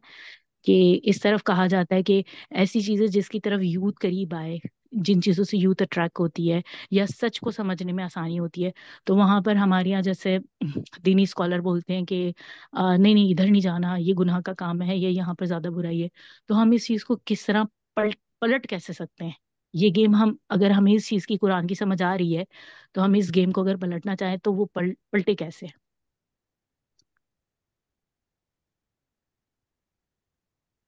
इसमें जैसे कि मैंने आपको बताया ना, बहुत अच्छा क्वेश्चन है। दो टूल्स को मेरा जो ख्याल है हम यूज कर सकते हैं, स्क्रीन्स और नंबर्स को, ठीक है। स्क्रीन्स में पिछले दिनों सर साहिल से भी क्वेश्चन हुआ था, ऐसा सच ऐसे क्वेश्चन हुआ था। तो इसमें स्क्रीन को हम कैसे यूज कर सकते हैं, जैसे कि डिफरेंट किस्म की एक एपिसोड से डिफरेंट किस्म की एक ड्रामाज या इस किस्म की सीरीज, सीजन्स की सीरीज बना सकते हैं, जिसमें हम इस्लामिक पर्सपेक्टिव को, इस्लामिक आइडियोलॉजी को लोगों को प्रेजेंट करके बताएं। देखें जैसे कि एक उमर सीरीज के नाम से हजरत उमर की लाइफ पे भी एक स्टोरी बनी हुई है, उसको हम लोगों तक दिखाएं, उन्हें बताएं कि कैसे इस्लाम हमारा यहाँ से था और फ्लोरिश किया और वहां तक पहुंचा, जहाँ पे हजरत उमर ने उस सहरा में खड़े होकर उन पहाड़ों के पास कहा था कि यहाँ पे 4 ऊँट मुझसे नहीं संभाले जाते थे, जब मेरा बाप खिताब मेरे पास था मुझे कहता था। और आज इस्लाम की बदौलत इस पूरी जमीन पर अल्लाह ताला के बाद अल्लाह ताला ने मुझे हुकूमत दी है। तो उस तरह हम स्क्रीन को यूज करके डिफरेंट किस्म की बना के, डिफरेंट किस्म की एपिसोड्स बना के इस्लामिक पर्सपेक्टिव को उस तरह से लोगों को दिखा सकते हैं। दूसरी चीज मोस्ट इंपॉर्टेंट जो है ना, वो नंबर्स की है, ठीक है। नंबर्स को कैसे हम यूज कर सकते हैं, वो इंटेलेक्चुअलिज्म से यूज कर सकते हैं। मुझे बजाते खुद जब मेरे पास इल्म होगा ना, मेरे पास जब नॉलेज होगा और मुझसे लोग क्वेश्चन पूछेंगे, मुझसे लोग बिगर प्रॉब्लम्स डिस्कस करेंगे मेरे साथ, तो मैं बिगर सॉल्यूशंस दूंगा। उस वक्त सबसे पहले अगर मैं अपनी बात करूं, मैं अपने कॉलेज वालों को देता हूं, तो मैं अपने कॉलेज में सबसे अट्रैक्टिव इंसान बनूंगा। उसके बाद मैं अपनी सिटी आप अपने अपने सिटी में बात कर लें, मैं अपने सिटी सरगोधा में सबसे अट्रैक्टिव बनूंगा, उसके बाद अपने प्रोवेंस में, अपने कंट्री में, उसके बाद पूरी वर्ल्ड। सिंपल ये है कि जब मैं खुद इंटेलेक्चुअली सुपीरियर होऊंगा, मेरे पास आंसर्स होंगे क्वेश्चंस के, तो मैं लोगों को बताऊंगा, लोग बजाते खुद अट्रैक्ट होंगे। और इन दो टूल्स को हम इसके, जैसे आप पूछ रही हैं कि अपोजिट कैसे यूज कर सकते हो, तो इन दो टूल्स को ऐसे हम इनके अपोजिट यूज कर सकते हैं। जी। दैट्स माय तो टेक ऑन दिस। मैं बस थोड़ी सी एक और बात करना चाहूंगी कि जैसे अभी अर्तुगरुल एक ड्रामा आया था, लोगों ने उसको बहुत ज्यादा मकबूलियत दी, लेकिन क्योंकि अर्तुगरुल जैसे ही खत्म हुआ तो लोग अपनी अपनी पोजीशन, ऐसा लगता है जैसे अपनी अपनी जगहों पे वापस आ गया, ऐसा फेल हुआ कि कुछ चीजें हम्म। फेल सी हो गई। और इसी तरह जब हम देखते हैं कि इंटेलेक्चुअल लोग जो हैं, जब वो बात करते हैं कुछ भी, तो फिर हमारे यहाँ ना इख्तलाफी बात बहुत ज्यादा छिड़ जाती है, तो ये भी कुछ हद तक कामयाब होती हुई चीजें नजर नहीं आती हैं। तो या इसका कोई और डिफरेंट टूल हो, इस तरह का देखिए, टूल हो, क्योंकि ये चीज मुझे काफी वीक लगती है। लेकिन जो अर्तुगरुल वाली आपने बात की है ना, अभी आमना ने भी कहा कि फैक्ट्स एंड फिगर्स के बाद बात की जाए, तो इस पे ना मैंने एक प्रॉपर हम्म। रिसर्च पढ़ी थी, ठीक है। उसका मुझे एज सच अभी नाम याद नहीं, I will share in group. उसमें उन्होंने कहा था कि जो पूरी इन्होंने सीजन्स बना दी है ना, that were not hmm. Actual reality. उसके ऊपर बस एक से दो सफों की कहानी, एक्चुअल स्टोरी अर्तुगरुल की मिलती है हमें। तो Exactly. I hmm. Think I think that was not actually based on facts and figure जो कि मैंने पढ़ा है। लेकिन जो उमर सीरीज है ना, अगर आप खुद देखें ना, उसमें आपका एक माइंड बनाते हैं, एक एक बात, एक एक जुमला हजरत उमर का, सहाबा कराम का, जैसे वो एक चीज प्रेजेंट करते थे, बताते थे, तो उसके थ्रू प्रॉपर जो जैसे सॉल्यूशंस दे रहे होते हैं बैठे। और बाहर के, एक मैं छोटा सा आपको वाकया बयान कर देता हूँ, जैसे कि वो ईरान का जब बादशाह उनके पास लाया जाता है जंजीरों में ना, तो उस वक्त हजरत उमर उससे पूछते हैं कि तुम्हारे सर के ऊपर तो मतलब 72 कैरेट्स ऑफ गोल्ड लटका हुआ होता था, तुम यहाँ पे कैसे, ये ऐसी चीज उसमें दिखाया गया। तो वो कहते हैं कि when the war was between you and I, जब तुम्हारे और मेरे दरमियान जंग थी, तो तुम तो कोई चीज ही नहीं थे। लेकिन जब वार तुम्हारे और इस कायनात, जब हमारे और उस कायनात के बादशाह के दरमियान आ गई, तो इसलिए हम जो है ना जिल्लत का शिकार हुए, क्योंकि हम इस कायनात के मालिक से तो नहीं लड़ सकते। जब इस तरह की आइडियोलॉजी सबसे पहले अपनी यूथ को दिखाएंगे, अपने बच्चों को दिखाएंगे, देखो बेटा हमारे बड़े, हमारे साहबा करम इस तरह की सोच के तहत, इस तरह की सुपीरियर साइकोलॉजी में थे, उस तरह से उनका माइंड इस तरह बनेगा। तो मेरा तो ये ख्याल है कि उस तरह से ये यूज हो सकता है टूल। लेकिन नंबर्स वाली जैसे मैंने बात की ना, वो मोस्ट इंपॉर्टेंट है, क्योंकि हम इंटेलेक्चुअली सुपीरियर नहीं थे, इसलिए अर्तुगरुल भी जो है ना उस तरह से अवाम ने जस्ट इंजॉयमेंट के लिए या कोरोना का वो पीरियड पास करने के लिए यूज किया, लेकिन उसके बाद भूल गए। That's all from me. Thank you so much, Salah, for such an amazing answer for that. Yes, Ertugrul में यही बात है कि जब हम इस तरह की सीरीज भी देखते हैं तो बस हमें अच्छा लग रहा होता है, हम लोग उसके फैक्ट्स एंड फिगर्स चेक ही नहीं करते कि जो हम देख रहे हैं वो सही भी देख रहे हैं कि नहीं देख रहे, क्योंकि सही चीज किताबों के जरिए हमें पता लगती है, और किताबें हमने खोलनी नहीं है। किताबों से तो हम लोगों की लड़ाई है हमारी, ये सबसे बड़ी वजह है इंटेलेक्चुअल वॉरफेयर से दूर होने की। तो this this is something we need to reflect कि हम किताबों से दूर क्यों हैं, हमें विजुअल्स क्यों चाहिए हर चीज को समझने के लिए, और विजुअल्स का इम्पैक्ट ही हमारे पे ज्यादा आता है। बिल्कुल ऐसे है। Yeah, so let's move to other presentation. Mahin, who do we have? Mohammed Faizan, have I unmuted the right Faizan? Yes, Assalamu alaikum. Walaikum salam. You want screen sharing?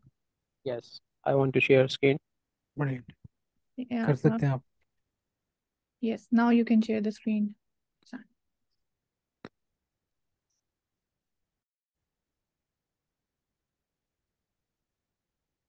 Ji Assalamu alaikum. I hope I am able to share my screen. Faizan, recording आपने stop की गलती से? नहीं ma'am, मैंने तो सिर्फ screen share की है। Okay, I don't know who did it, but okay, so please carry on. Ji Assalamu alaikum. My name is Mohammed Fazan Nasir. I am representing my group C10. So my topic of discussion is what is the at stake when we do not participate in the intellectual warfare. आखिर क्या चीज़ है जो खतरे में होती है जब हम इंटेलेक्चुअल वॉरफेयर के अंदर पार्टिसिपेट नहीं करते हैं। सबसे पहले मैंने एक कुरान की आयत जो है कोट किया, जिसके अंदर अल्लाह ताला ने इस चीज़ के इंपॉर्टेंस के ऊपर उजागर किया है कि अगर इंटेलेक्चुअली हम लोग सुपीरियर नहीं होंगे तो हमारे क्या नुकसान होगा, हम अपनी अकल का इस्तेमाल नहीं करेंगे तो क्या नुकसान होगा। तो इसके अंदर हम लोग देख सकते हैं कि अल्लाह ताला ने लिखा है कि जो अकल रखते हैं वही इस नसीहत को कबूल कर सकते हैं, जो इंटेलेक्चुअली सुपीरियर लोग हैं।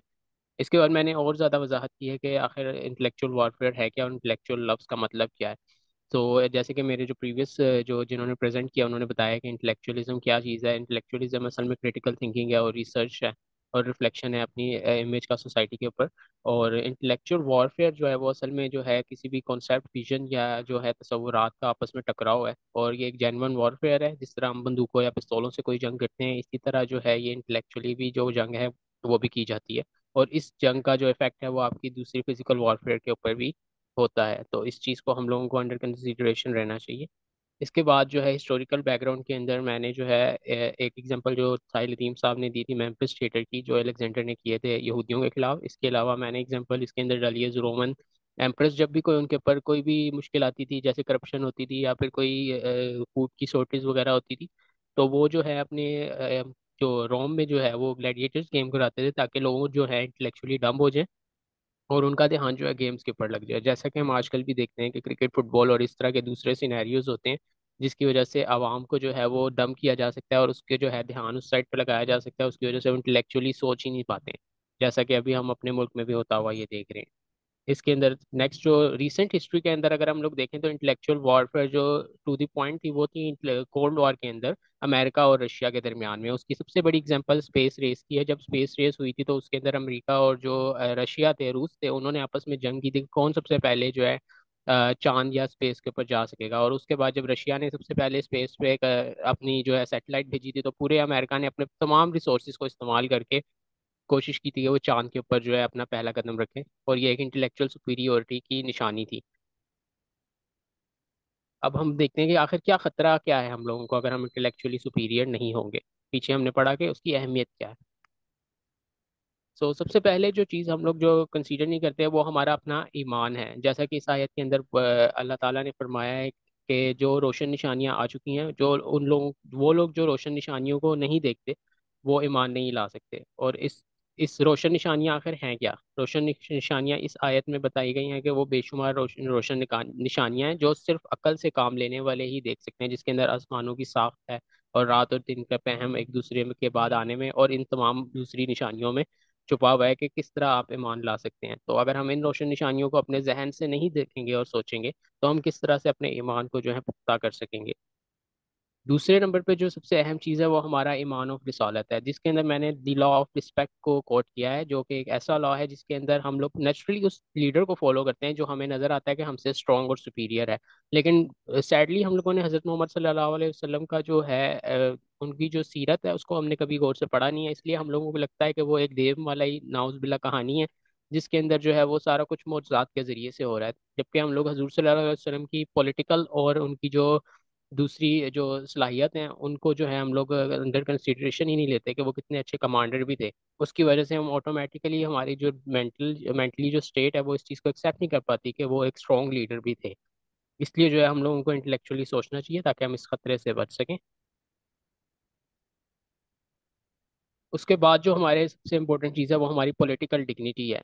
इसके अंदर मैंने एग्जांपल दिया है, मोदी ने जो है अभी रिसेंटली जो है मार्स के ऊपर अपने एक सैटेलाइट मिशन भेजा है, और इससे पहले और अभी मून के ऊपर भी भेजा है उसने मिशन, जो इस चीज़ की निशानदेही करता है कि सैडली जितने भी मुस्लिम उलमा गुजरे हैं और अभी तक हैं उनसे ज़्यादा सुपीरियर था मेंटली तौर पे है मोदी।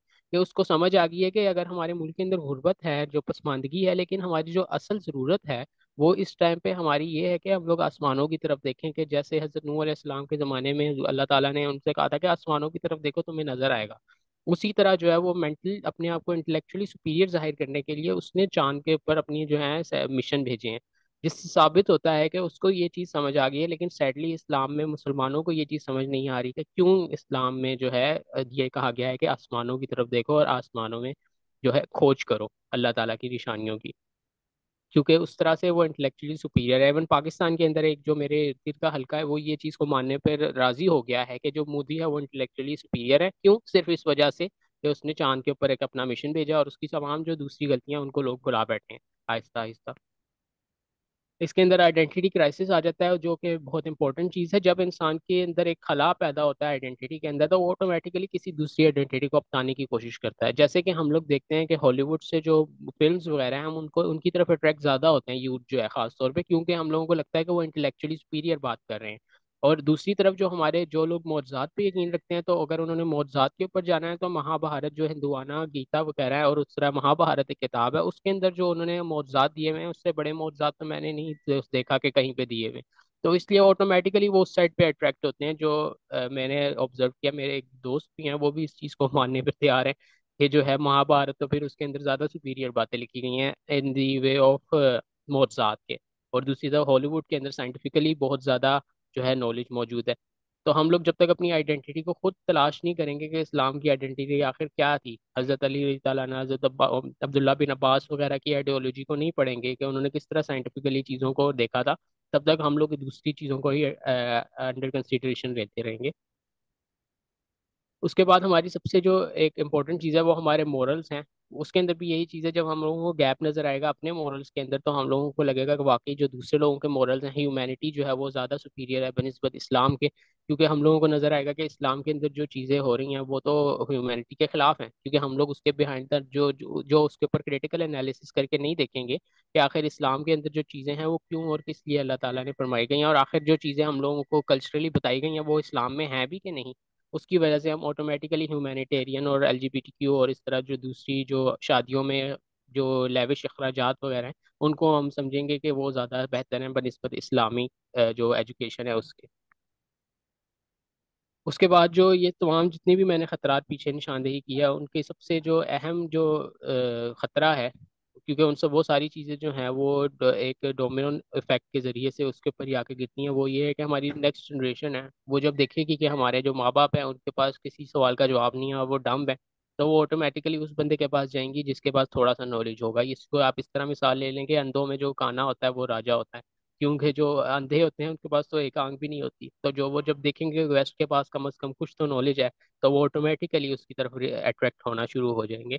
तो हमारी नेक्स्ट जनरेशन जो है वो भी इस खतरे से सबसे ज़्यादा इफेक्ट होगी। और सबसे जो डरावना हिस्सा है वो इस पार्ट का ये है कि हम लोगों ने अगर इस चीज़ के ऊपर अभी अपने आप को अपने आप को स्ट्रॉन्ग नहीं किया, अपने आप को इंटेलेक्चुअली सुपीरियर नहीं बनाया, तो अल्लाह ताला ने कुरान में फरमा दिया है कि अगर तुम में से कोई अपने दीन से फिरता है तो फिर जाए। अल्लाह और बहुत से लोग ऐसे पैदा कर देगा जो अल्लाह को महबूब होंगे और अल्लाह उनको महबूब होगा। यानी कि अल्लाह ताला जो है वो किसी के नाउज़ुबिल्ला इंतज़ार में नहीं बैठा हुआ, या अल्लाह को किसी की ज़रूरत नहीं है। हम सबको अल्लाह ताला की ज़रूरत है, और अल्लाह ताला जब चाहेगा हमारी कौम को बदल कर किसी और कौम को गालिब कर देगा। तो हमें इस चीज़ के बारे में अब भी सोचना चाहिए कि अब भी बहुत लेट हो गई है, काफ़ी जनरेशन गुजर चुकी हैं। कंक्लूजन में मैं बता दूंगा कि मैंने साइंटिफिकली और हिस्टोरिकली जो है ये तमाम चीज़ों को बताया है कि क्रिटिकल थिंकिंग और इंटेलेक्चुअलिज्म क्यों हमारे लिए ज़रूरी है। So that was my presentation. I hope I was able to address correctly. जज़ाकल्लाह खैर। बहुत बहुत अच्छे पॉइंट्स आपने भी नोट जो है ना इसमें किए हुए हैं। जैसे नेटफ्लिक्स की पहले बात आई थी, अब आपने जो कंपैरिजन किया है करंट मूवीज का और फिक्शन का, साइंस फिक्शन का, और अट्रैक्शन टुवर्ड्स दैट, और उसके बाद जो स्टेक्स की आपने बात की, that was also very good. जो व्हाट मोराल्स जो हमारे, और ह्यूमैनिटी वर्सेस इस्लाम, इस्लाम के मोराल्स ज्यादा इंपॉर्टेंट है या ह्यूमैनिटी ऊपर कर देते हैं हम उसको, तो बहुत थॉट प्रोवोकिंग है। बल्कि इसके ऊपर तो एक और प्रेजेंटेशन भी बन सकती है। Thank you so much. Let's take some questions. जी किरण को मैंने अनम्यूट किया। प्लीज जी अस्सलाम वालेकुम। और आपको आवाज आ रही है मेरी? यस। अच्छा, मेरा क्वेश्चन है इंटेलेक्चुअल वॉरफेयर से related, not exactly to this presentation. अगर फ्यूचर में कोई आप के मेंबर प्रेजेंटेशन दे सके अबाउट द पॉलिटिकल सिस्टम जो हमारे लोकल पाकिस्तान में चल रहा है and politically globally, because I think वो बहुत इंपॉर्टेंट कंपोनेंट है। हमें नॉलेज होनी चाहिए कि शरिया लॉ है या सिविल लॉ है या किस किस्म का, अगर कोई लॉयर हैं वो कोई ऑथेंटिक इंफॉर्मेशन हमारे साथ शेयर करें तो that would be very good. हमारा intellectually warfare, yes I think it's a very good component. Yes, ma'am, you're right actually. इस बारे में किसी को प्रेजेंट करना चाहिए, क्योंकि हमारे पास तो इसकी कॉमन नॉलेज ही है कि किस तरह से जो है कैपिटलिज्म और ये कम्युनिज्म और सोशलिज्म वगैरह वर्क करते हैं। अगर आप वो जानना चाहती हैं तो मैं उसमें आपको बता देता हूँ थोड़ा बहुत। Um, if you have authentic knowledge, can, but in future, if some lawyer can give the presentation, um, that's this is my question actually. Yes, ma'am, that would be more suitable. Any other questions? No, no, and not any other question. Thank you so much. Okay, next question, Mahi. Malaika Waheed.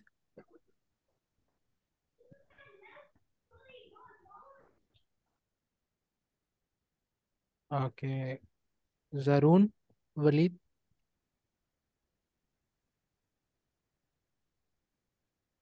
नीलम। वकास जहूर। लोगों को unmute कर रहे हैं but अच्छा। अस्सलाम वालेकुम। वालेकुम सलाम। हाँ जी, अभी जो आपकी प्रेजेंटेशन है उसके इंटेलेक्चुअल वॉरफेयर में पाकिस्तान, ठीक है, उसके अंदर बहुत सारे प्रॉब्लम्स हैं, लेकिन वो उसकी कहीं से भी इनिशिएशन नहीं आ रही है, कोई भी इस चीज पे कर ही नहीं रहा है।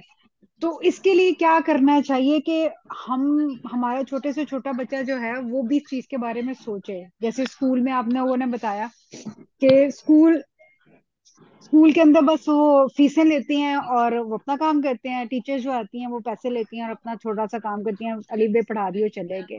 लेकिन हमें कहाँ से इनिशिएट करना चाहिए, क्योंकि पार्लियामेंट में सारे दज्जाल बैठे हुए हैं, फिरौन बैठे हुए हैं, उनको किस तरीके से हम कहाँ से मूसा लेकर आएंगे उनके लिए। इस चीज के बारे में थोड़ा सा मुझे बताएं ताकि कहीं से मेरी सोच भी वहां से चलना शुरू हो। मेरी सोच कहीं पे रुक ही नहीं रही है मैम कि हमें क्या करना चाहिए।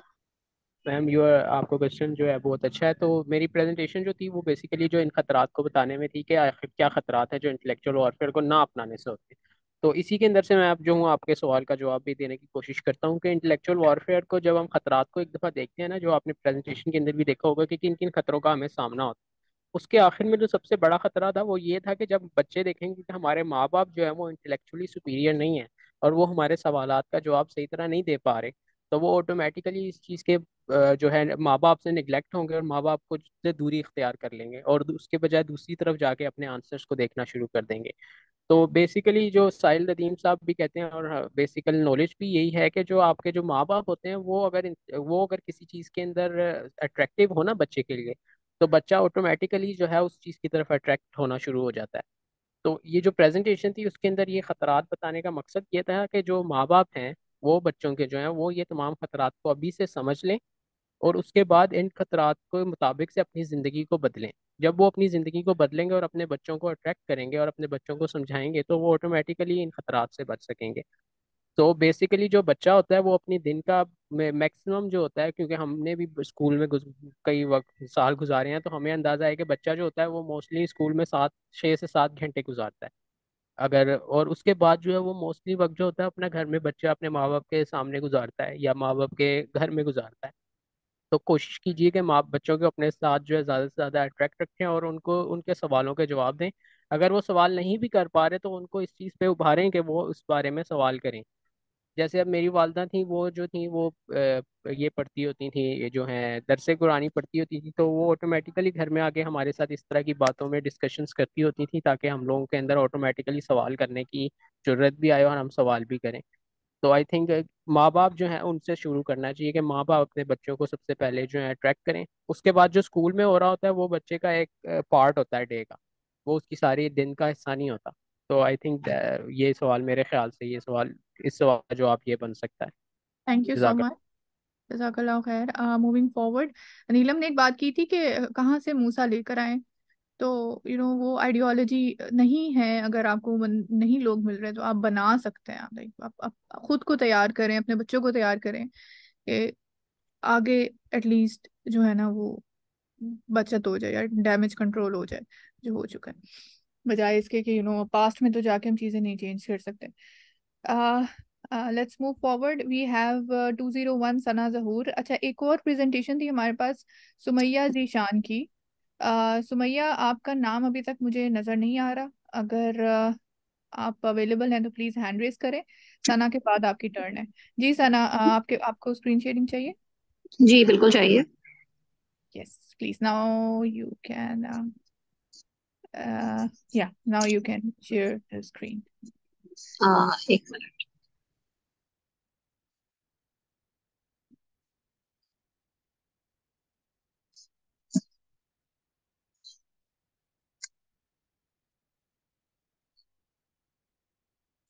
Can you see this?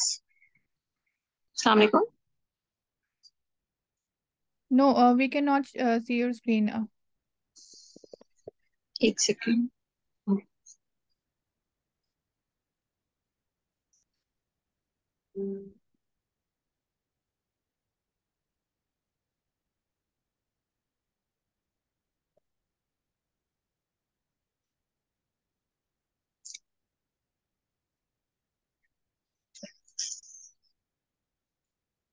Now we can see the screen.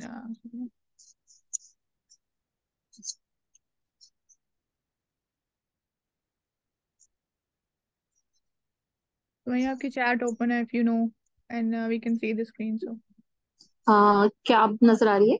Yes, बिल्कुल नज़र आ रही है। और ये मैं रिमाइंडर देना चाहूँगी सबको कि जब भी आपने स्क्रीन शेयरिंग करनी है तो प्लीज़ बी केयरफुल कि आपके नोटिफिकेशंस ऑन है कि नहीं ऑन। आप मोबाइल से अगर शेयर कर रहे हैं तो बी केयरफुल अबाउट दैट, क्योंकि रिकॉर्ड हो रहा होता है, लाइव जाना होता है, ये सॉरी रिकॉर्डिंग यूट्यूब पे जानी होती है। Please start. अस्सलाम वालेकुम। Assalamualaikum. I am from IMSC 201 and following are my participants that were helpful for the presentation. और जो मेरी presentation है वो टास्क एक्स के हवाले से है इंटेलेक्चुअल वॉरफेयर। तो इंटेलेक्चुअल वॉरफेयर के हवाले से मैं बताना चाहूंगी this is the use of ideas, information and knowledge as weapons to influence and control public opinion. जैसे कि इसमें मैं बताना चाहूँ जिसमें आप आम पब्लिक के दिलो दिमाग को अपने इंटेलेक्ट या इन्फ्लुएंस के जरिए जीत सकते हैं। अब ये इतना इम्पोर्टेंट क्यों है? इसके लिए ये है कि तलवार या बंदूक की जरूरत नहीं है इस वॉर के, क्योंकि हथियार से जंग के जरिए आप ग्लोबली डोमिनेंस हासिल नहीं कर सकते, और अगर कर भी लेते हैं तो बहुत शॉर्ट टाइम पीरियड के लिए होता है। लेकिन इंटेलेक्चुअल वॉरफेयर के जरिए आप मोर देन 100 years डोमिनेंट रह सकते हैं। जरूरी है कि जो हमारा पर्पस है ना वो ग्लोबल होना चाहिए। तो या फिर इस पर्पस को इस तरह मैनिफेस्ट कर दें कि वो अक्रॉस द ग्लोब लोगों को इन्फ्लुएंस करे, यहाँ तक कि जनरेशन टू जनरेशन ये आइडियाज चलते हैं। ये कुछ टूल्स फॉर प्रोपेगेंडा है कि how we can spread this intellectual warfare. मेरे पास है कि हम थ्रू सोशल मीडिया प्लेटफॉर्म्स इसको फैला सकते हैं आसानी से, क्योंकि वहां पर ऑडियंस बहुत ज्यादा वास्ट होती है।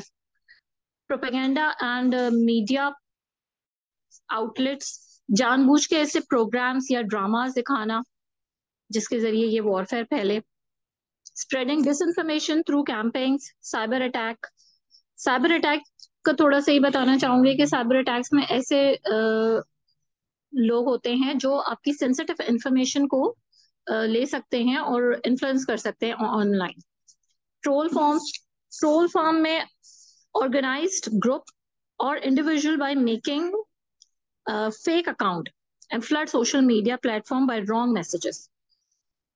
Influence operation, economic pressure, इस तरह का प्रेशर डेवलप करना जो ओपोनेंट के लिए इकोनॉमिकली मुश्किल हो जाए, उसके लिए परेशानी क्रिएट करना। Deep fake images manipulation, internet censorship, content filtering, psychological operation, ये भी एक वॉरफेयर की ही टाइप है जो एक सर्टेन पॉपुलेशन को टारगेट करते हैं, जिससे बहुत ही क्राफ्टेड मैसेजेस और कैंपेन के थ्रू फैलाया जाता है। अच्छा, जो मैंने टॉपिक अपने लिए चॉइस किया है वॉरफेयर के लिए, that is Islamophobia. Islamophobia is a term used to describe prejudice, fear and hostility towards Islam, Muslims. मुसलमानों के खिलाफ जो एक नफरत के जो जज्बात हैं उनको उभारा जाता, और जो लोग ये कर रहे हैं उनके बारे में अल्लाह ताला कुरान में फरमाते हैं वो चाहते हैं कि अल्लाह को नूर को अपने मुंह से बुझा दे, और अल्लाह ताला इनकारी है मगर इस बात का कि अपना नूर पूरा करेगा, वो काफिर नाखुश रहे। इसकी शुरुआत किस तरह हुई है? एक छोटी सी हिस्ट्री है मेरे पास के late 20th century It was emerged in late 20th century to describe prejudice and fear towards Islam and Muslims, and it became more prominent after 9/11. What is the scope? It has the discrimination against Islam. It affects social, political, and economical aspect of society, social exclusion, media portrayal. Education may suffer from biased curriculum. Online platform can facilitate to spread the Islamophobic content, and its threat to religious freedom. उसके अलावा, the next is Islamophobia Day. United Nations has declared 15th of March as a day of Islamophobia. आगे मेरे पास सूरह आल इमरान की आयत है जिसमें अल्लाह ताला ने क्लियरली हमें बताया कि हम किस तरह खुद को बचाना चाहिए. हमें इशारा देते हैं अल्लाह ताला, मोमिनो किसी गैर मजहब के आदमी को अपना राजदा ना बना. ये लोग तुम्हारी तबाही, खराबी और फितना अंगेजी करने में किसी तरह की कोताही नहीं करते और चाहते हैं कि जिस तरह हो तुम्हें तकलीफ पहुंचे. उनकी जबानों से तो दुश्मनी जाहिर हो चुकी है और जो कीने उनके सीनों में मख्फी है वो कहीं ज्यादा है. अगर तुम अक्ल रखते हो तो हमने तुम्हें अपनी आयतें खोल खोल कर सुना. अल्लाह ताला ने कुरान में भी हमें जो नॉन मुस्लिम्स हैं उनसे किस तरीके से बचने की बात भी बता दी है. And what is the effect of Islamophobia on common man life and culture? It instills fear and anxiety, social exclusion, inferiority complex towards their own identity. जैसे कि आजकल हम देख ही रहे हैं कि मुसलमान कहलाने पर लोग जो अगर बाहर कहीं जाते हैं वो थोड़ा हेजिटेट फील करते हैं, खासतौर पर हमारे जो बच्चे हैं, which leads to depression and employment opportunities. Here I have some points that how can we fight against Islamophobia intellectually. Education and knowledge. First of all, we have to educate ourselves and others about Islam. Critical thinking. Encourage critical thinking to channel stereotypes and misinformation about Islam and Muslims. Engage in respectful discussion with people from different faiths. Promote positive representation. हमें अपना representation बड़ा ही positive रखना होगा. Use social media responsibility. Combat disinformation. We must support research, scholarship. We have courage to speak. We should have courage to speak against Islamophobia. We should participate in workshops, seminars, and even focused on combating Islamophobia, promoting diversity. Support Muslim voices. और आखिर में मैं ये बताना चाहूंगी कि अल्लाह ताला क्या कहते हैं कुरान में. उसने अपने रसूल को हिदायत और सच्चे दीन के साथ भेजा है और उसे तमाम मज़हबों पर अगरचे मुशरिक बुरा माने गालिब कर. अल्लाह ताला ने रसूलुल्लाह सल्लल्लाहु अलैहि वसल्लम को अपने मुकम्मल दीन के साथ भेज दिया और इंशाल्लाह अल्लाह ताला ही इस दीन को गालिब भी करके रहेंगे. जज़ाकल्लाहु खैरन कसीरन. Jazakallah. Thank you so much, Sana, for your presentation. Screen आप अपनी please off कर दें. Screen share. एक सेकंड just. Okay. ठीक है. Yes. Let's take some questions. जी मुद्दस्सिर.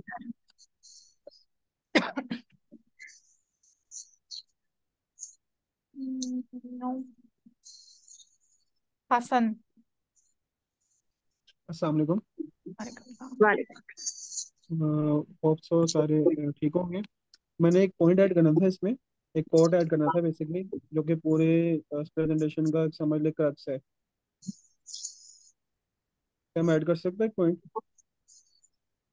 एक पॉइंट अगर आप थोड़ा सा ज्यादा टाइम चाह रहे हैं तो आई वुड नहीं, जस्ट एक कोट है वो ऐड करना चाह रहा हूँ बस मैं. Okay, point please add. Like एक बुक पढ़ा था मैं हॉलीवुड के बारे में, उसमें मेंशन किया हुआ था कि इंग्लिश में अगर मैं कहूँ कि Hollywood is about control and psychological warfare, not entertainment. तो बेसिकली हॉलीवुड यही कर रहा है, हमारे जिस्म को कंट्रोल कर रहा है, हमारे साइकोलॉजी को चेंज कर रहा है. It's a warfare, not an entertainment. हम लोग समझ रहे हैं कि एंटरटेनमेंट है बस, लेकिन ये हमें कंट्रोल कर रहा है बेसिकली. नेटफ्लिक्स हो गया या हॉलीवुड कोई भी मूवीज हो गई या पाकिस्तानी ड्रामाज हो गए, यही कर रहे हैं. ठीक है हसन, बहुत अच्छा पॉइंट आपने ऐड किया है। बस यहाँ पे एक स्टेटमेंट दे देना कि हम लोग, ये हर कोई कहता है, ठीक है। पहले एक वो एक डायलॉग आता होता था सेंटेंस के, जो करा रहा है अमेरिका ही करा रहा है। तो उसके बाद उसका जोक बन गया, और अब सारे कह रहे हैं कि नेटफ्लिक्स बच्चों को खराब कर रहा है, टिकटॉक बच्चों को खराब कर रहा है। ये स्टेटमेंट्स हम लोग बहुत आसानी से दे देते हैं, और हम लोग ना डॉट कनेक्ट कर पाते हैं, ना ही इसको किसी को जो है ना मिरर दिखा पाते हैं। और हम लोग ये तक नहीं बता पाते कि वो लोग अगर हमें कंट्रोल कर रहे हैं तो कंट्रोल हो कौन रहा है। अपना रिमोट कंट्रोल हमने खुद उनके हाथों में दिया हुआ है। ये चीज पॉइंट करने की बात है यहाँ पे, पॉइंट आउट करने की बात है कि हमने अपना रिमोट कंट्रोल उनके हाथों में क्यों दिया हुआ है। हम लोग अपने लोगों को ही नहीं संभाल पा रहे, बल्कि हम अपने आप को ही नहीं संभाल पा रहे। वो लोग कंट्रोल किए जा रहे हैं और हम लोग कंट्रोल हो ही जा रहे हैं। ठीक है, ये भी तो हो सकता है कि हम कंट्रोल ना हो। तो अ, इसको थोड़ा सा एंगल डिफरेंट करके देखें, और फिर जब आपने किसी को भी कोई पॉइंट बताना है ना, तो हमेशा टास्क 6 में भी आपने देखा होगा कि उसके ऊपर लिखी हुई थी एक टर्म कि कनेक्ट द डॉट्स। आइडियोलॉजी कहाँ से शुरू होती है और कहाँ से हमारे घर में आती है और किस तरह आती है। जब हम वो पूरा वॉक थ्रू जो है ना करेंगे, और देखेंगे कि किस कहाँ से स्टार्ट हुई, कहाँ से वो इम्पैक्ट होना शुरू हुई, और कैसे हमारे घर के अंदर एंटर हो गई, और इतनी ज्यादा जो है ना अंदर चली गई, रूट्स में चली गई, कि अब किसी को बताना और किसी को समझाना इतना मुश्किल हो गया। तो जब वो चीजें खोल के किसी के आगे रखेंगे, तो तब लोग देख के उसको समझना शुरू करेंगे। स्टेटमेंट्स अगर हम देते रहेंगे तो नहीं समझ आएगा, क्योंकि स्टेटमेंट्स तो हैं, अभी भी हैं। वो ये पॉलिटिकल स्टेटमेंट्स हो गई ना, कि अमेरिका की गुलामी नहीं करनी, ये नहीं करना, रियासत मदीना बनानी है, या क्या उसे कहते हैं कि इस्लाम का जो है ना शरिया लॉ लेकर आना।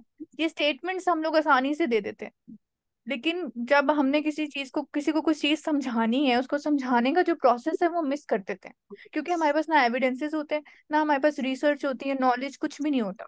हमें पता होता है ये सारा कुछ गलत है, लेकिन हम प्रूव ही नहीं कर पा रहे होते।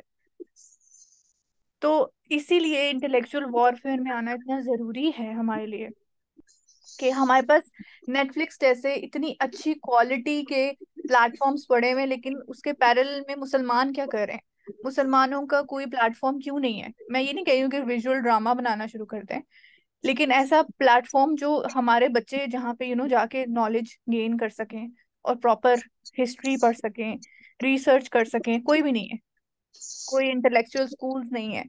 तो हम लोग किताबें भी अगर पढ़ रहे हैं तो उनकी पढ़ रहे हैं, उनकी लिखी हुई पढ़ रहे हैं। अगर हम लोग सिलेबस भी फॉलो कर रहे हैं तो उनके लिए उनका फॉलो कर रहे हैं। फिजिक्स, केमिस्ट्री, मैथ्स हम लोग सिर्फ उस हद तक पढ़ रहे हैं जिस हद तक हम उनके लेवल पे पहुंच जाएं। हालांकि इंटेलेक्चुअल वॉरफेयर स्टार्ट ही तब होता है जब हम उनके लेवल से आगे जाएं, या आगे जाना शुरू करें।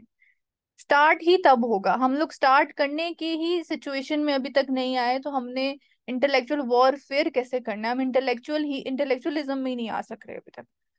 तो वहां पे जो अपना जो विजन और अपना जो टारगेट है वो सेट उस तरह करें कि नॉलेज हासिल करना और हर चीज का पता करना is not an intellectual warfare. सब कुछ पता करने के बाद उस वहां पे खड़े होना, उस स्टैंडर्ड या उस लेवल पे आना कि हम लोग चीजें, या हम लोग इन्वेंट कर सकें। फिजिक्स की इनोवेशंस खत्म हो गई है, मुसलमानों की मैथ्स की खत्म हो गई है। कुछ नहीं कर रहे हम लोग, सिर्फ जो है ना एक हमसे सिलेबस ही पूरा नहीं हो रहा, हमसे सिलेबस ही नहीं पढ़ा जा रहा। तो हमने क्या इनोवेट करना है। सो रिसोर्सेज और कंटेंट तो तब हम करेंगे ना, जब हम ये जो करंट कंटेंट है इसके ऊपर पूरी अपनी कमांड जो है ना वो हासिल कर लेंगे।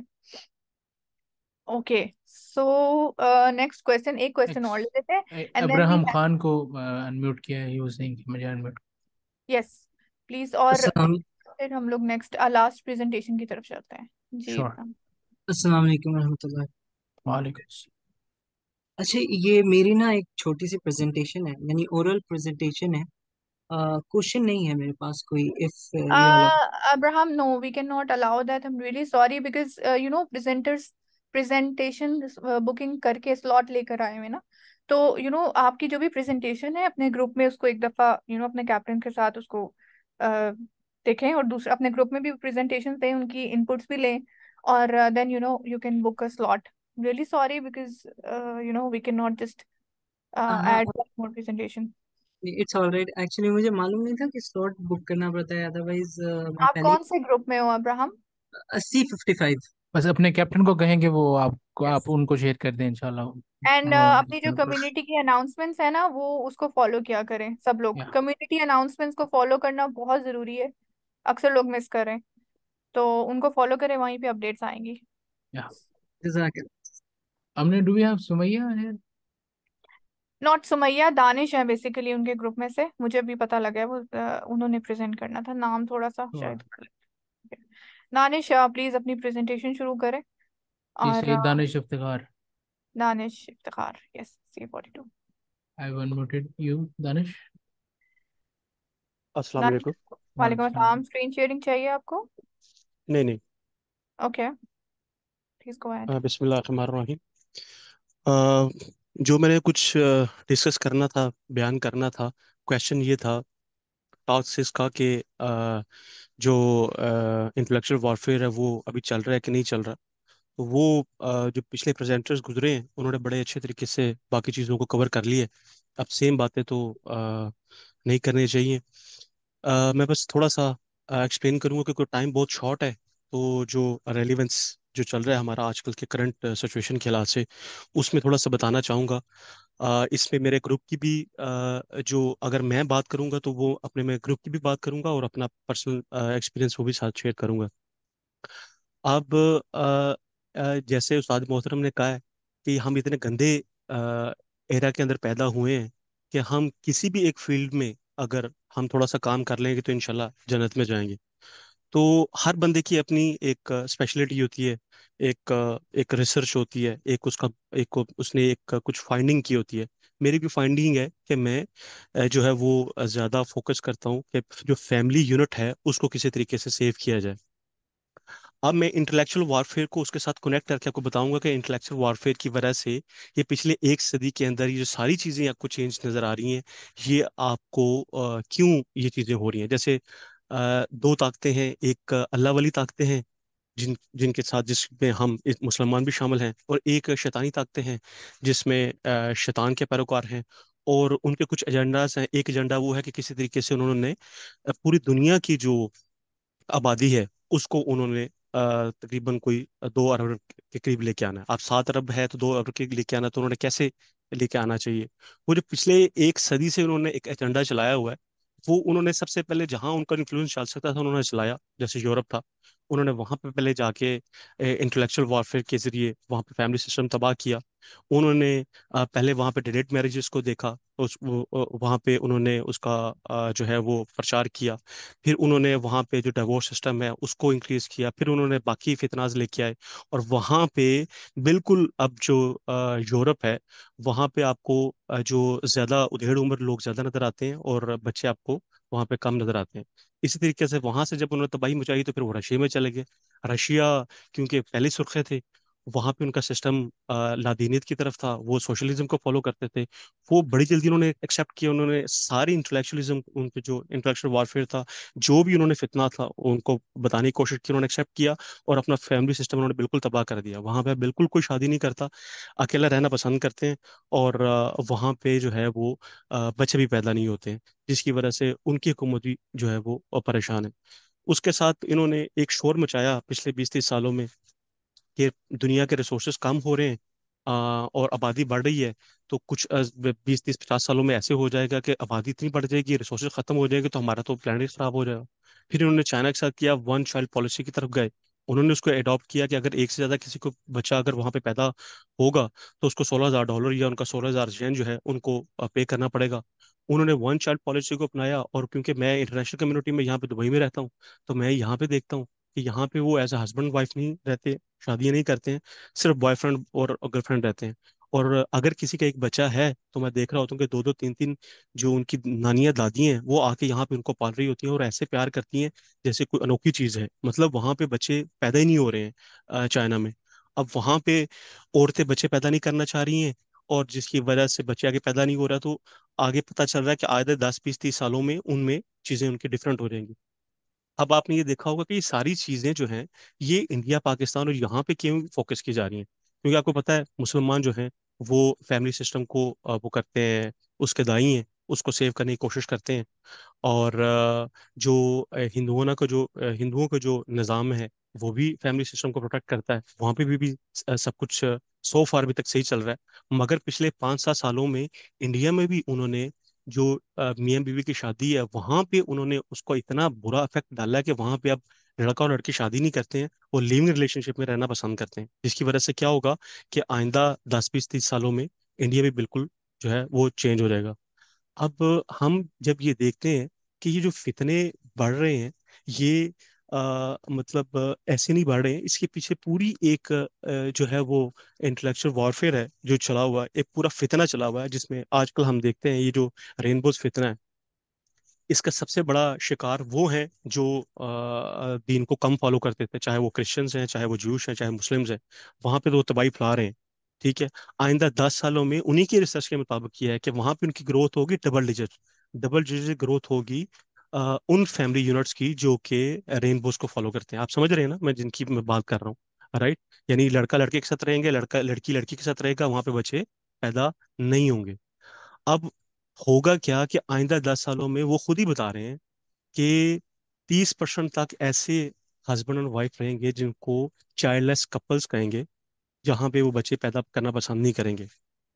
और 10% ऐसे लोग होंगे कि जो कि सिंगल पेरेंट होंगे, जिनको सिंगल पेरेंट फैमिली यूनिट कहेंगे। और एक एक और नया उन्होंने कहा कि उसमें वो शादी भी नहीं करेंगे, पेरेंट भी नहीं होंगे, वो सिंगल सिर्फ अकेले ही होंगे वो। अब ये सारी चीज़ों को अगर हम देखते हैं, तो अगर जब पाकिस्तान के साथ जोड़ते हैं तो पाकिस्तान में मेरी रिसर्च के मुताबिक आइंदा 10 सालों के अंदर हमारे यहाँ, क्योंकि हमारे मैं आपको बताऊं कि जैसे हम 68% हम जवान हैं, उसमें अभी 7.5 करोड़ हम ऐसे हैं यंगस्टर्स 15 साल से लेकर 29 साल के तक जो कि अनमेरिड है। अब ये जो 7.5 करोड़ हैं, अब इनके अंदर जो चीजें जो अभी हमारा जो ग्रोथ बढ़ रही है इस फितने की तरफ, वो ये है कि हम शादियां डिले करते जा रहे हैं।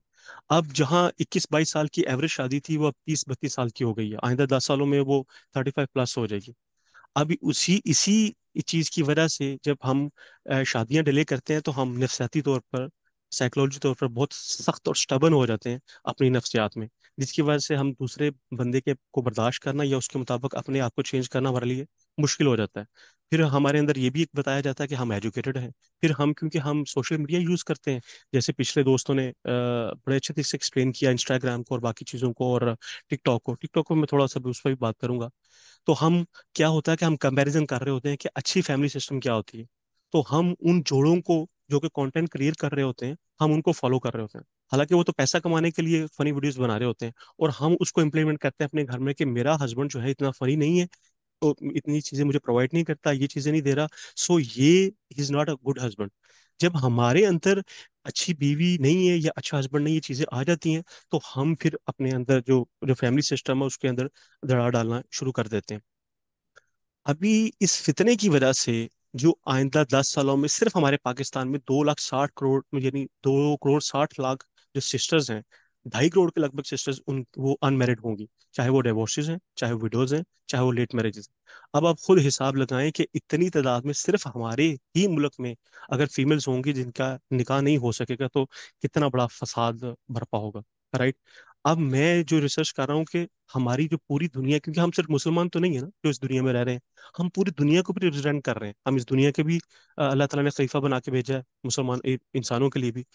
आइंदा 60 सालों के अंदर या 40 सालों के अंदर, 2060 के अंदर जो दुनिया होगी वो बिल्कुल चेंज होगी। मतलब जो उन्होंने पिछले 100 साल में इंटेलेक्चुअल वॉरफेयर से, जो फितने से जो उन्होंने रिजल्ट लिया है, वो उसका जो रिजल्ट जो उन्होंने अभी देखना है, वो सिर्फ उन्होंने 30 से 40 साल की उम्र में उन्होंने 2050 या 2060 में उन्होंने देख लेना, जिसके अंदर रोबोट्स हमारे घर में काम कर रहे होंगे, हम अकेले अकेले रह रहे होंगे, ग्रैंड पेरेंट्स हमारे घर में ज़्यादा होंगे और बच्चे ना होने के बराबर होंगे, और वर्चुअल हमारे फ्रेंड्स होंगे। और फिर क्या होगा, एक उन्होंने टेस्ट कर लिया है 2020 के अंदर कि आप अगर बीमारी लेके आते हैं तो हम क्या रिएक्ट करेंगे।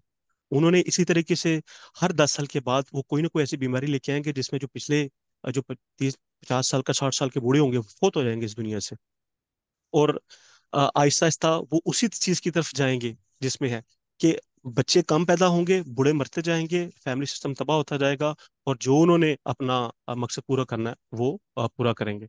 तो मैं थोड़ा सा, मैंने क्योंकि टाइम बहुत शॉर्ट है, मैं इसमें ज्यादा आपको शायद मेरी बातों की समझ भी ना आ रही हो कि यार ये बंदा जो है ये इतने शॉर्ट टाइम में कहाँ से उठा के कहाँ कहाँ क्या बातें कर रहा है। तो शायद थोड़ी सी रेलिवेंसी आपको बनती होगी, आपको समझ आती होगी कि हमारा जो एटीट्यूड बनता है ना निकाह को लेके, हमारा एटीट्यूड जो बनता है शादी को लेके, हमारा एटीट्यूड जो बन रहा है कि हम बात बात पे हम कहते हैं हम खुला ले लेते हैं, हम तलाक दे देते हैं, हम ऐसे कर लेते हैं, हम इंडिपेंडेंट हैं। तो आपको ये सारी इंटेलेक्चुअल जो वॉरफेयर है, ये जो फितने हैं ना, आपको समझने की जरूरत पड़ेगी।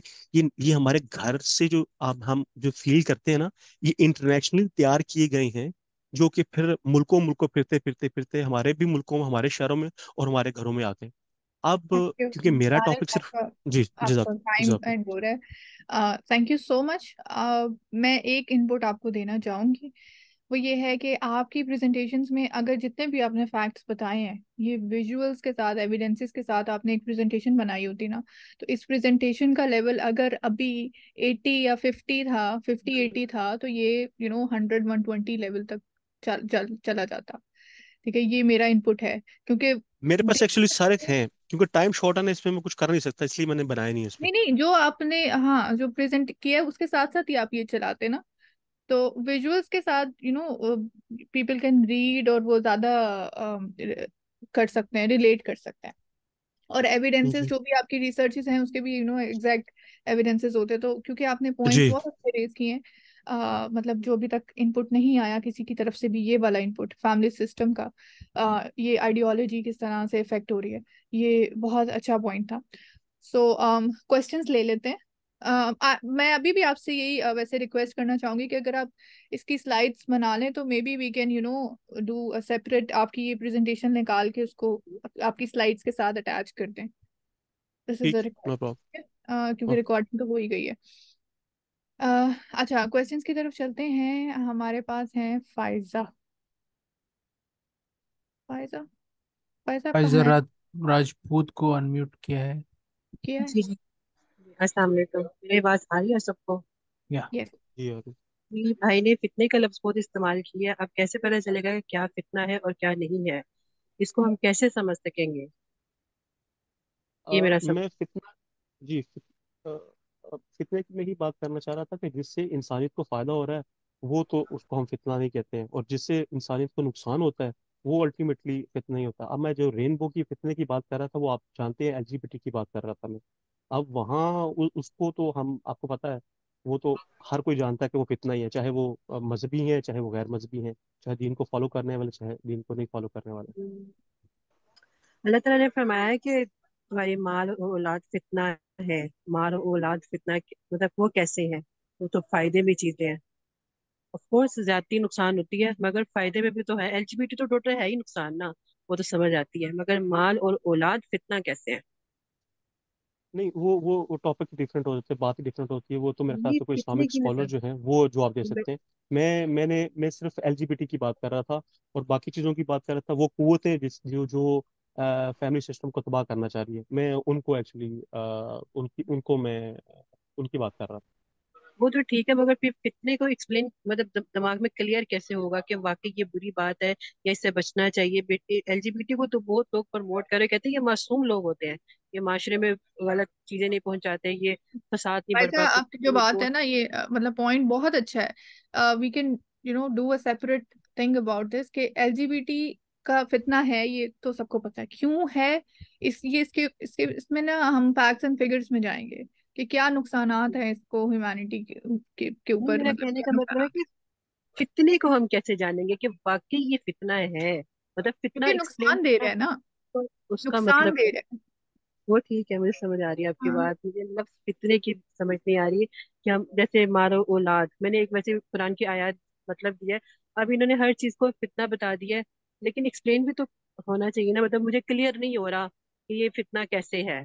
ठीक है, मैं ये ठीक है नुकसान, चले छोड़े, अब मेरे शायद खुद ही क्लियर हो जाएगा, मैं रिसर्चिंग करती रहूंगी इंशाल्लाह। हाँ फायजा, वो आपका थोड़ा सा शायद पॉइंट ये है कि हम उन लोगों को फितना नहीं कह रहे हैं, उनकी आइडियोलॉजी को फितना कह रहे हैं। ठीक है, जी, या आप जैसे हम अगर वो समझाने की, आइडियोलॉजी पुश कर रहे हैं, जो लोग जानते बूझते हुए वो जी हाँ, मैं फितना जैसे हम फैला रहे हैं। दूसरों को समझाना चाहें, हम दूसरों को समझाना चाहिए, कैसे बताएं कि ये वाकई फितना है?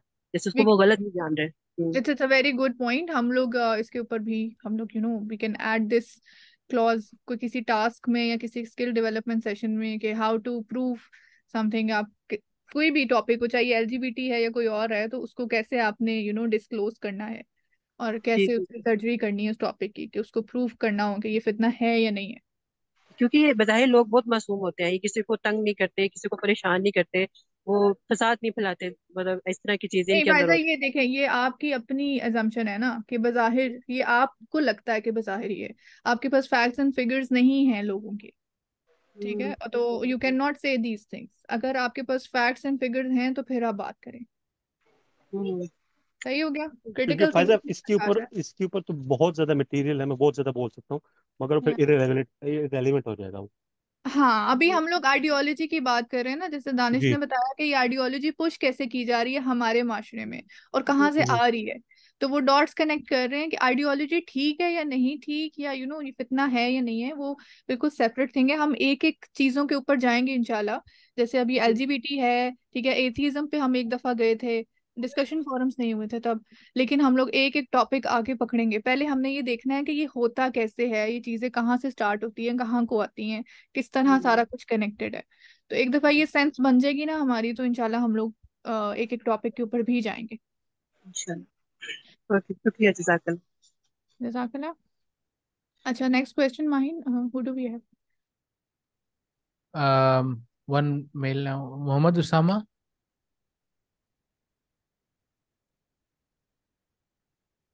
उसामा, जैफर शेख। जी अस्सलाम वालेकुम। हैं, चले आप करें सवाल। अस्सलाम वालेकुम, मैं करूं वालेकुम सवाल? सलाम, ये जी जी करें। हुजैफा के ही माइक से हैं, लेकिन ये खातून है हुजैफा। जी आपका जी नाम करें। हुजैफा ही है या नहीं, मैंने अपने भाई के नाम से बनाई है, अच्छा मेरा ठीक नाम है, जावेद है। ओके चले कर नो लें। प्रॉब्लम। जी। अभी थोड़ी पहले प्रेजेंटेशन हुई थी, तो उन्होंने कहा था कि लोग जिस तरह भी अमेरिका ने कोल्ड वॉर करी थी, कि वो मून लैंडिंग हुई थी, तो वो सुपीरियर हो गया था ऑल ऑफ अ सडन। तो मतलब हम हम चांद पे जाएंगे तभी हम जमीन पे सुपीरियर होंगे? मतलब जो कुछ अमेरिका ने जमीन पे गदर मचाया हुआ है, तो हम लोगों को ये भी तो हाईलाइट करना चाहिए ना कि वो बेशक चांद पे तो पहुंच गया, लेकिन उसने जमीन पे क्या कुछ तबाह कर दिया। मतलब पहले हम लोगों को जमीन पे सेटल डाउन करने की जरूरत है कि हम चांद पे मतलब स्पेस में जाएं और ये सब चीजें। मतलब वो तो ठीक है कि जाना चाहिए, करना चाहिए, लेकिन जो जमीन पे वो खराबा कर रहे हैं हर जगह, तो उस चीज ये भी तो एक इंटेलेक्चुअल वॉर है ना कि भाई वो चांद पे तो जा रहे हैं मगर वो जमीन पे भी तो देखें सब कुछ बर्बाद कर रहे हैं। जी दानिश, आप आंसर करें इसका या मैं आंसर करूं? किसकी वैसे नहीं, प्रेजेंटेशन थी? आप आंसर करें। ये इनसे जो मेरे से पहले वाले थे उनकी थी। दानिश अच्छा, ने प्रेजेंटेशन दी है ना, मैं उसका जो फितना कह रही थी एक लेडी अभी, तो मैं एक्सप्लेन करना चाहूंगी थोड़ा सा कि पहले जैसे मैंने आपका पहले वाला कहा। क्वेश्चन, पहले वाला क्वेश्चन पहले, ठीक है, उसके बाद फिर इसके ऊपर आइएगा। आपका पहले वाला क्वेश्चन ये है कि वो सुपीरियर कैसे हो गए चांद पे जाने से, ठीक है, ये नहीं, तो हाँ। मतलब जमीन पे जो उन्होंने कुछ किया है वो, मतलब हम लोग सारा कुछ उसको मतलब डिलीट कर देते हैं ना कि वो चीजें नजर नहीं आती है उनकी, यस, बस वो चांद पे बिल्कुल। पहुंच गई। हम लोग इसको बिल्कुल डिलीट कर देते हैं। क्यों कर देते हैं? क्योंकि हम लोग सुपरफिशली चीजों को देखते हैं ना। हम लोगों ने कभी रीजन इस चीज के ऊपर किया ही नहीं। हमें हमें पुश क्या किया जा रहा होता, हमारी न्यूज में क्या आ रहा होता? हमारी न्यूज में ये तो आ ही नहीं रहा होता कि अमेरिका क्या कर रहा है, किस तरह से अपनी आइडियोलॉजीज बढ़ा रहा है, या कितना वो डैमेज कर रहा है दूसरी कंट्रीज में। हमारी न्यूज में और सब जगह यही आ रहा होता है कि अमेरिका सुपर पावर है। वो इस सेंटेंस को, इस पूरे America is a super power को इतना पुश करते हैं। अगर आप कोई भी आर्टिकल्स भी पढ़ना शुरू कर दें, कुछ भी पढ़ना शुरू कर दें ना, तो आपको ये हर जगह नजर आएगा, America is a super power. दूसरी चीज, ऐसा नहीं है कि कोई नहीं देख रहा, बहुत सारे लोग देख रहे हैं और अगेंस्ट भी जा रहे हैं। जो इराक में, ईरान में या अफगानिस्तान में, या जो भी अमेरिका कर रहा है उसको बहुत सारे लोग देख भी रहे हैं। ऐसा नहीं है कि नहीं देख रहे। लेकिन वो सुपर पावर बना कैसे है, इसको अगर आप देखेंगी ना, वो सुपर पावर बन के किस तरह हमारी दिमागों में जब अमेरिका का नाम आता है तो एक हेट भी आती है, लेकिन हमें ये पता होता है कि सुपर पावर है, बहुत पावरफुल है। एक वो जो इंटिमिडेशन जो है ना, वो भी आती है हमारे दिमागों में। ये क्यों आती है? तो यही इसी चीज के ऊपर तो हम बात कर रहे हैं. This is what we are going to disclose या टॉक अबाउट और अवेयरनेस देना कि आपने किसको किस तरह देखना है. तो जब अमेरिका चांद पे गया था, या उस वक्त की न्यूज और उस वक्त का जो एजेंडा था वो अराउंड यही था कि अमेरिका सुपर पावर बन गया. तो ये तो फिर होता है ना, इंटेलेक्चुअल वॉरफेयर इसी चीज की है. और साइकोलॉजिकल वॉरफेयर को अगर आप इसमें प्लस कर लें साथ, तो दोनों मिला के ही चल रहे हैं वो लोग. दोनों में ही वो दे आर वो सुपीरियर है दोनों में ही इस वक्त. तो अगर कोई मुसलमान कंट्री अगर मून लैंडिंग करे या मार्स पे चली जाए तो हम लोग भी सुपर पावर बन जाएंगे मतलब? वो साइकोलॉजिकली पुश होगा ये चीज कि पाकिस्तान के पास न्यूक्लियर पावर है, तो इसका कितना वो एक हम लोग प्राउड फील करते हैं कि हम न्यूक्लियर पावर है. हालांकि इससे हो कुछ नहीं रहा अभी अगर देखा जाए, या इम्पैक्ट आ रहा है, नहीं भी आ रहा, आ भी रहा है, इसके ऊपर डिबेट है कि क्या इम्पैक्ट आ रहा है क्या नहीं आ रहा, क्या वाकई में हम न्यूक्लियर पावर हैं या नहीं है.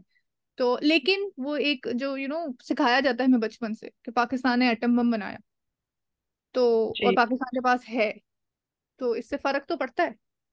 साइकोलॉजिकल वॉरफेयर में फर्क तो पड़ता है. अच्छा, वो फितने वाला क्वेश्चन था, मैं उसको बस थोड़ा सा बोलूंगी कि फितना जो कह रही थी ना वो लेडी के, वो हर चीज को इन्होंने फितना कह दिया. नहीं, देखें, जो चीज अल्लाह और उसके रसूल से आपको दूर कर दे, चाहे वो औलाद हो या माँ बाप खुद ही क्यों ना हो. एग्जाम्पल मैं आपको दूंगी कि जिस तरह से अभी हमारे पॉलिटिशियंस हैं या जो भी हैं सारे, वो क्या कर रहे हैं कि वो सारी कौम का पैसा लूटते हैं और वो सिर्फ अपने बच्चों पे खर्च कर रहे हैं. तो ये उनकी औलाद उनके लिए फितना बन गई है. तो ये मैं थोड़ा सा एक्सप्लेन कर रही थी कि इस तरह से बनता है. औलाद और माल जो भी चीजें हमें फायदा तो देता है, लेकिन अगर हम अपने अल्लाह और उसके रसूल से जब हट जाएंगे ना, तो वो हमारे लिए फितना बन जाएगा. जैसे अगर मेरे माँ बाप मुझे प्रेशर करें कि नहीं तुम पर्दा छोड़ दो अपना, तुम हिजाब उतारो, तुम्हारी शादी नहीं होती है, तो वो मेरे लिए मेरे माँ बाप फितना बन गए. या यू आर राइट. यही चीज मैं उनको बताना चाह रही थी. बेसिकली उनका क्वेश्चन ये था कि एलजीबीटी वालों को हम फितना क्यों कह रहे हैं. वो तो अपेरेंटली तो वो बहुत वो कहना चाहिए थी इनोसेंट होते हैं या सेंसिटिव होते हैं, नुकसान नहीं पहुंचाते, पर एक अलग डिबेट है वो. मैंने यही बात की थी कि ये बिल्कुल सेपरेट टॉपिक है जिसको हम लोगों ने ओपन करना है कि वो वाकई में अपेरेंट किन चीजों के ऊपर जाना है और हमने किन चीजों के ऊपर नहीं जाना. और जरूरी नहीं है कि कोई मार धाड़ कर रहा है तो वही गलत बंदा है, और जो नहीं कर रहा वो गलत नहीं है. अपने लफ्जों से, अपनी हरकतों से भी आप बहुत कुछ कर सकते हैं और बहुत डैमेज कर सकते हैं और पर्पसली कर सकते हैं. तो वो लोग जो कर रहे होते हैं सिर्फ क्योंकि वो अपेरेंटली अच्छे नजर आ रहे होते हैं, तो वो हमें अच्छे लग रहे होते हैं. बिल्कुल. तो ये हाँ, ये एक बिल्कुल सेपरेट टॉपिक है. Thank you whatever your name was Huzaifa. Next question लेते हैं. Any boy, Asad Ali.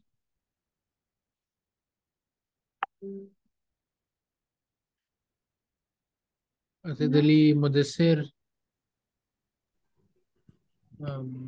Ali Abdullah. Assalamualaikum. वालेकुम अस्सलाम. Who is this? मुदस्सिर. जी मुदस्सिर.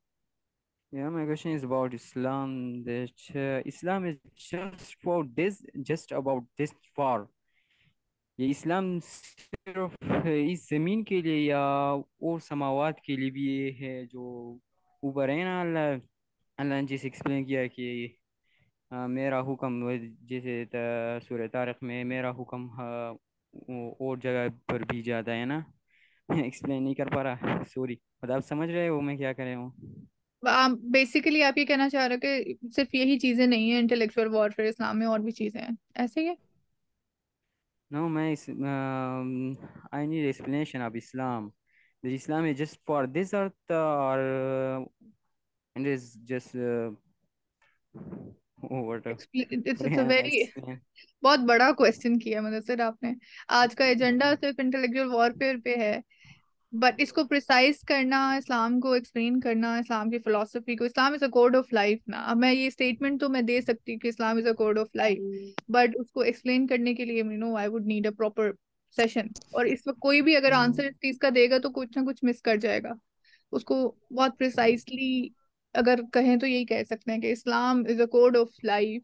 इस्लाम में जितनी चीजें हैं सारा कुछ इट्स फॉर आवर बेटरमेंट. अब उसको प्रूव करने के लिए we need to go through all the things and rules and regulations या laws. जो भी इस्लाम के हैं।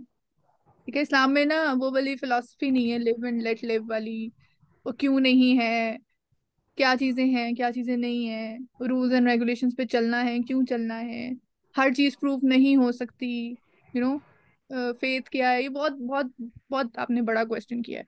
सो I will let it pass. मैं आपको ये सजेस्ट करूंगी कि फ्रॉम विच ग्रुप यूर।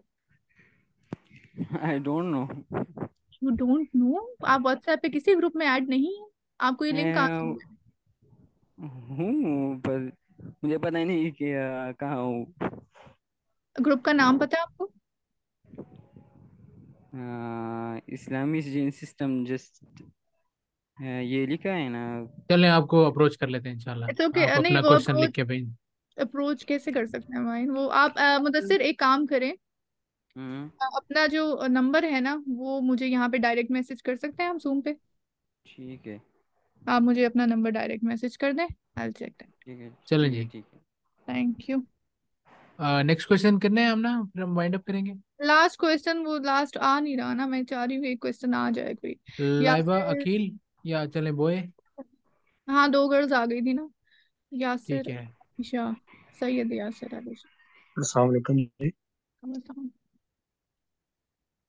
अच्छा, इसमें बहुत सारी ये चीजें आ रही थी कि चांद पे जाना या मोदी और मिसाइल। तो मैं ये जानना चाह रहा हूँ कि मुसलमान के अपने कामयाबी के इंडिकेटर्स नहीं बना सकते कि हमारी कामयाबी के केपीआईज क्या होंगे, जो कुरान और हदीस हमें बता रही है, तो वो हम उनकी तरफ देखें बजाय कि हमारे टारगेट्स ये हो कि हमने मून पे जाना है या मिसाइल टेक्नोलॉजी है या एटम बम है, सच थिंग्स। और दूसरा मैं ये कहता कि जितनी भी प्रॉब्लम्स हाईलाइट हो रही हैं तो हमें इसमें हायरार्की ऑफ कंट्रोल्स को भी देखना है कि जब हम उनके सोल्यूशन की तरफ जाएंगे तो हूँ। उसमें सबसे पहले ये होता है कि एलिमिनेट, तो क्या हम प्रॉब्लम को एलिमिनेट कर सकते हैं या फिर हमें सब्स्टिट्यूट करना है कि उसके अगेंस्ट कोई टेक्नोलॉजी लेकर आनी है जिसे हमारे लोग देख सकें उन फिल्मों को, या उस तरह की टेक्नोलॉजी हो या उस तरह की इंफॉर्मेशन हो। फिर उसके बाद आ जाती है ट्रेनिंग एडमिनिस्ट्रेशन, के हम लोगों को ट्रेन करें। तो ये हायरार्की ऑफ कंट्रोल, जब हम कंट्रोल उसकी तरफ जाएंगे, सोल्यूशन की तरफ जाएंगे, तो हमें ये भी ध्यान में रखना चाहिए स्ट्रेटेजी बनाते हुए। Exactly. Yeah, sir. Can you, make a presentation on it? Because आपके जितने भी points हैं, they're very valid. We need to talk about that. अगर intellectual warfare की अगर हम बात कर रहे हैं तो, उसके जो solutions हैं और उसकी जो techniques हैं, उसके ऊपर भी हमने आना है। तो आप म्यूट हो गए। यहाँ सर, आप जिस ग्रुप से भी हैं, जी जी आप जिस ग्रुप जी से जी भी हैं, बिल्कुल। ये सारे पॉइंट्स आप write it down and make a presentation, because we are not, आपका कोई क्वेश्चन नहीं है, आपका आपके पॉइंट्स है that you want to share है। This is what I am saying. जी जी, इम्पोर्टेंट पॉइंट मेरा, बस इम्पोर्टेंट मेरा पॉइंट यही है कि कामयाबी के जो इंडिकेटर्स और केपीआईज हैं ये भी थोड़े चेंज करने चाहिए। हमारी यूथ को पता होना चाहिए कि कामयाबी क्या चांद पे जाना कामयाबी है या मिसाइल टेक्नोलॉजी में या इन चीजों पे तरक्की करना, कि हमारी सारी यूथ सिर्फ उस तरफ देख रही है कि वो चांद पे चले गए, हम नहीं जा सके तो हम बहुत पीछे रह गए हैं। तो हमने अपने इंडिकेटर्स बनाने हैं। और इसके एग्जैक्टली। अलावा जो आपने आपने जो कहा, सॉरी, आपने जो कहा वो रिस्क असेसमेंट का, तो मैं ये सोच रहा था कि एक इंटरप्राइज रिस्क मैनेजमेंट जरूर होनी चाहिए हमारे लिए, कि प्रॉब्लम्स तो आ गए हैं, अब इनको हमने कंट्रोल्स कैसे करना है, उनकी सेवेरिटी लेवल क्या है, और हमारे कैसे हम जाके इंटरमीडिएट इसके सोल्यूशन देखेंगे, लॉन्ग टर्म सोल्यूशन देखेंगे। तो एक डॉक्यूमेंट्स हमारे पास होना चाहिए, स्पेशली ये जो इंटेलेक्चुअल वारफेयर पे है और जो हमारी जो करंट यूथ जो प्रॉब्लम्स जिस उसको आ रहे हैं, तो उसमें फिर हायरार्की ऑफ कंट्रोल भी देखेंगे कि हम कर क्या सकते हैं, हमारे हाथ में है क्या, क्या तो हम चीजों को रोक परफेक्ट, सकते हैं, क्या टेक्नोलॉजी यू को। Are raising some very very good points, thought provoking है। और मैं आपको यही कहूंगी कि इसको इनिशिएट करें, अपने जो आइडियाज आपके दिमाग में आ रहे हैं ना कि ये होना चाहिए, बिल्कुल होना चाहिए, तो इनिशिएटेड। अल्लाह ताला आपके जो दिमाग में चीजें डालता है वो एवी नहीं डालता, अल्लाह के यहाँ तुक्के नहीं है, सर साहिल भी ये कहते होते हैं। Yeah. तो if you are thinking about it, start doing it, start paper work लिखना शुरू करें अपने आप, आपके दिमाग में जो जो चीजें आ रही हैं। तो उसके बाद you have IMS group, you have अस, तो शेयर इट विद अस, ताकि हम लोग भी सारे अपने पॉइंट्स उसमें ऐड कर सकें, and we can come up with a very good road map और पॉइंट्स, और जो आपने हायरार्की ऑफ कंट्रोल की बात की है।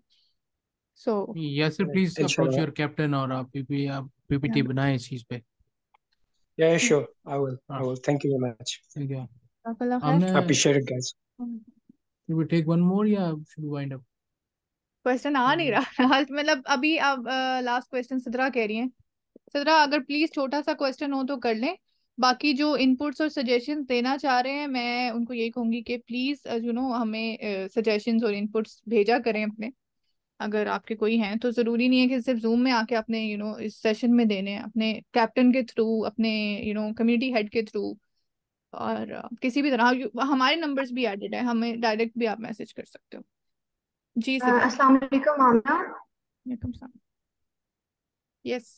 जी मेरा एक actually I have thoroughly listen the presentation and I really enjoyed it and I have a question and suggestion as well at this point कि जहाँ हम बात करते हैं इतनी सारी प्रॉब्लम्स हैं, वी हैव क्रिएटेड अवेयरनेस और लोग जानते भी हैं और लोगों को पता भी है चीज़ों का, but the thing is that we now we come to the some sort of solutions.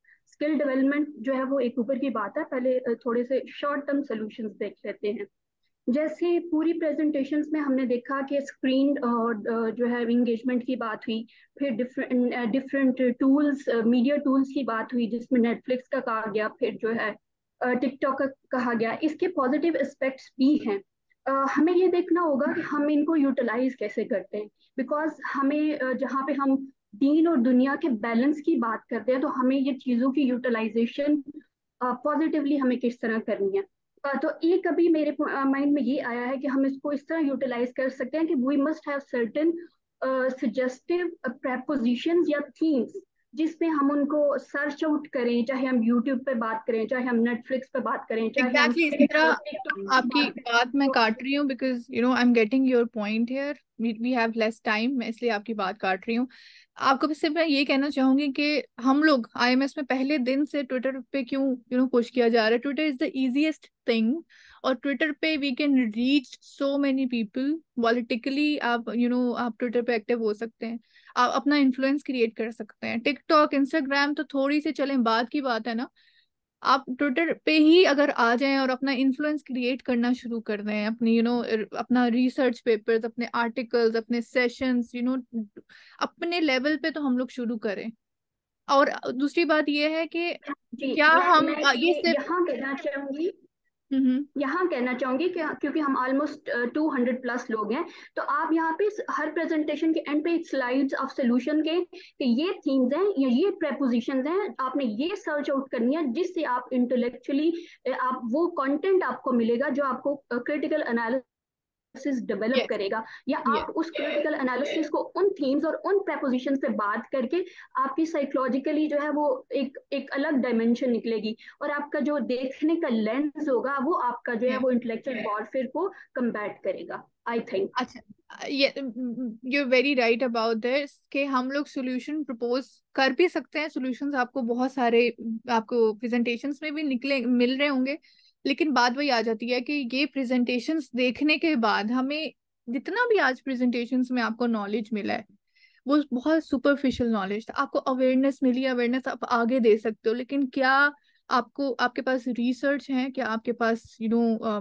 आपने बुक्स पढ़ी हैं, आप किसी भी एक फील्ड में आपने वो लेवल हासिल किया है, जिसका आंसर अभी तक हमें नहीं मिल रहा क्योंकि लोगों ने नहीं किया। नॉलेज तक हमारे पास नहीं है। हम लोग सीरा पढ़ने को कहते हैं, सर ने लास्ट सेशन में भी कहा था अगर आपने सीरा नहीं पढ़ी तो आपका आईएमएस में कोई काम नहीं है। तो सीरा इज द फर्स्ट स्टेप। हम स्टेप्स बता रहे हैं, सॉल्यूशंस बता रहे हैं, प्रिपेयर योरसेल्फ, स्टार्ट इन्फ्लुएंसिंग। तो ये पहला स्टेप ही है और इसी स्टेप से ही आप आगे जा सकोगे। अपने आप को प्रिपेयर करना है और पैरेलल में इन्फ्लुएंस क्रिएट करना है। और एक चीज आपने एक जुमला यहाँ पे बोला था जो कि I do not agree with that, और मैं ये सबको कहूंगी कि प्लीज वो जुमला ना बोला करें कि दीन और दुनिया साथ साथ लेके चलना है। ये दोनों चीजें अलग नहीं है। डोंट एवर से कि दीन और दुनिया, दुनिया इज दीन, ठीक है, तो एक चीज है ये, तो इसको दीन के अंदर ही दुनिया है। यस, दीन ही दुनिया है, हमारे लिए दुनिया हमारा दीन ही है। तो दीन और दुनिया का ये जो बैलेंस है, ये फिलोसफी हमारे दिमाग में ये कभी नहीं बोलनी हमने, और जो बोल रहा है उसको करेक्ट भी करना है। तो जस्ट रिमेम्बर दिस। और सोल्यूशन, सबसे पहला सोल्यूशन, पहला स्टेप यही है कि अपने आप को प्रिपेयर करना है और इन्फ्लुएंस क्रिएट करना शुरू करना है। उसके बाद इकट्ठे तो हम हो ही रहे हैं, तो जब लाइक माइंडेड लोग इकट्ठे होते हैं तो सोल्यूशन प्रपोज करना और इन्फ्लुएंस करना। उसके बाद आप अपनी अपने अपने इंस्टीट्यूट खोले होंगे, तो बिकम एन इंस्टीट्यूट योरसेल्फ। ताकि चेंज, तो फिर जब आपकी चोंच बड़ी होती जाएगी उतना ही पानी भी अल्लाह ताला उसमें डालता जाएगा इंशाल्लाह. So let's conclude this on this note. Thank you guys. Thank you so much. Jazakallah khair.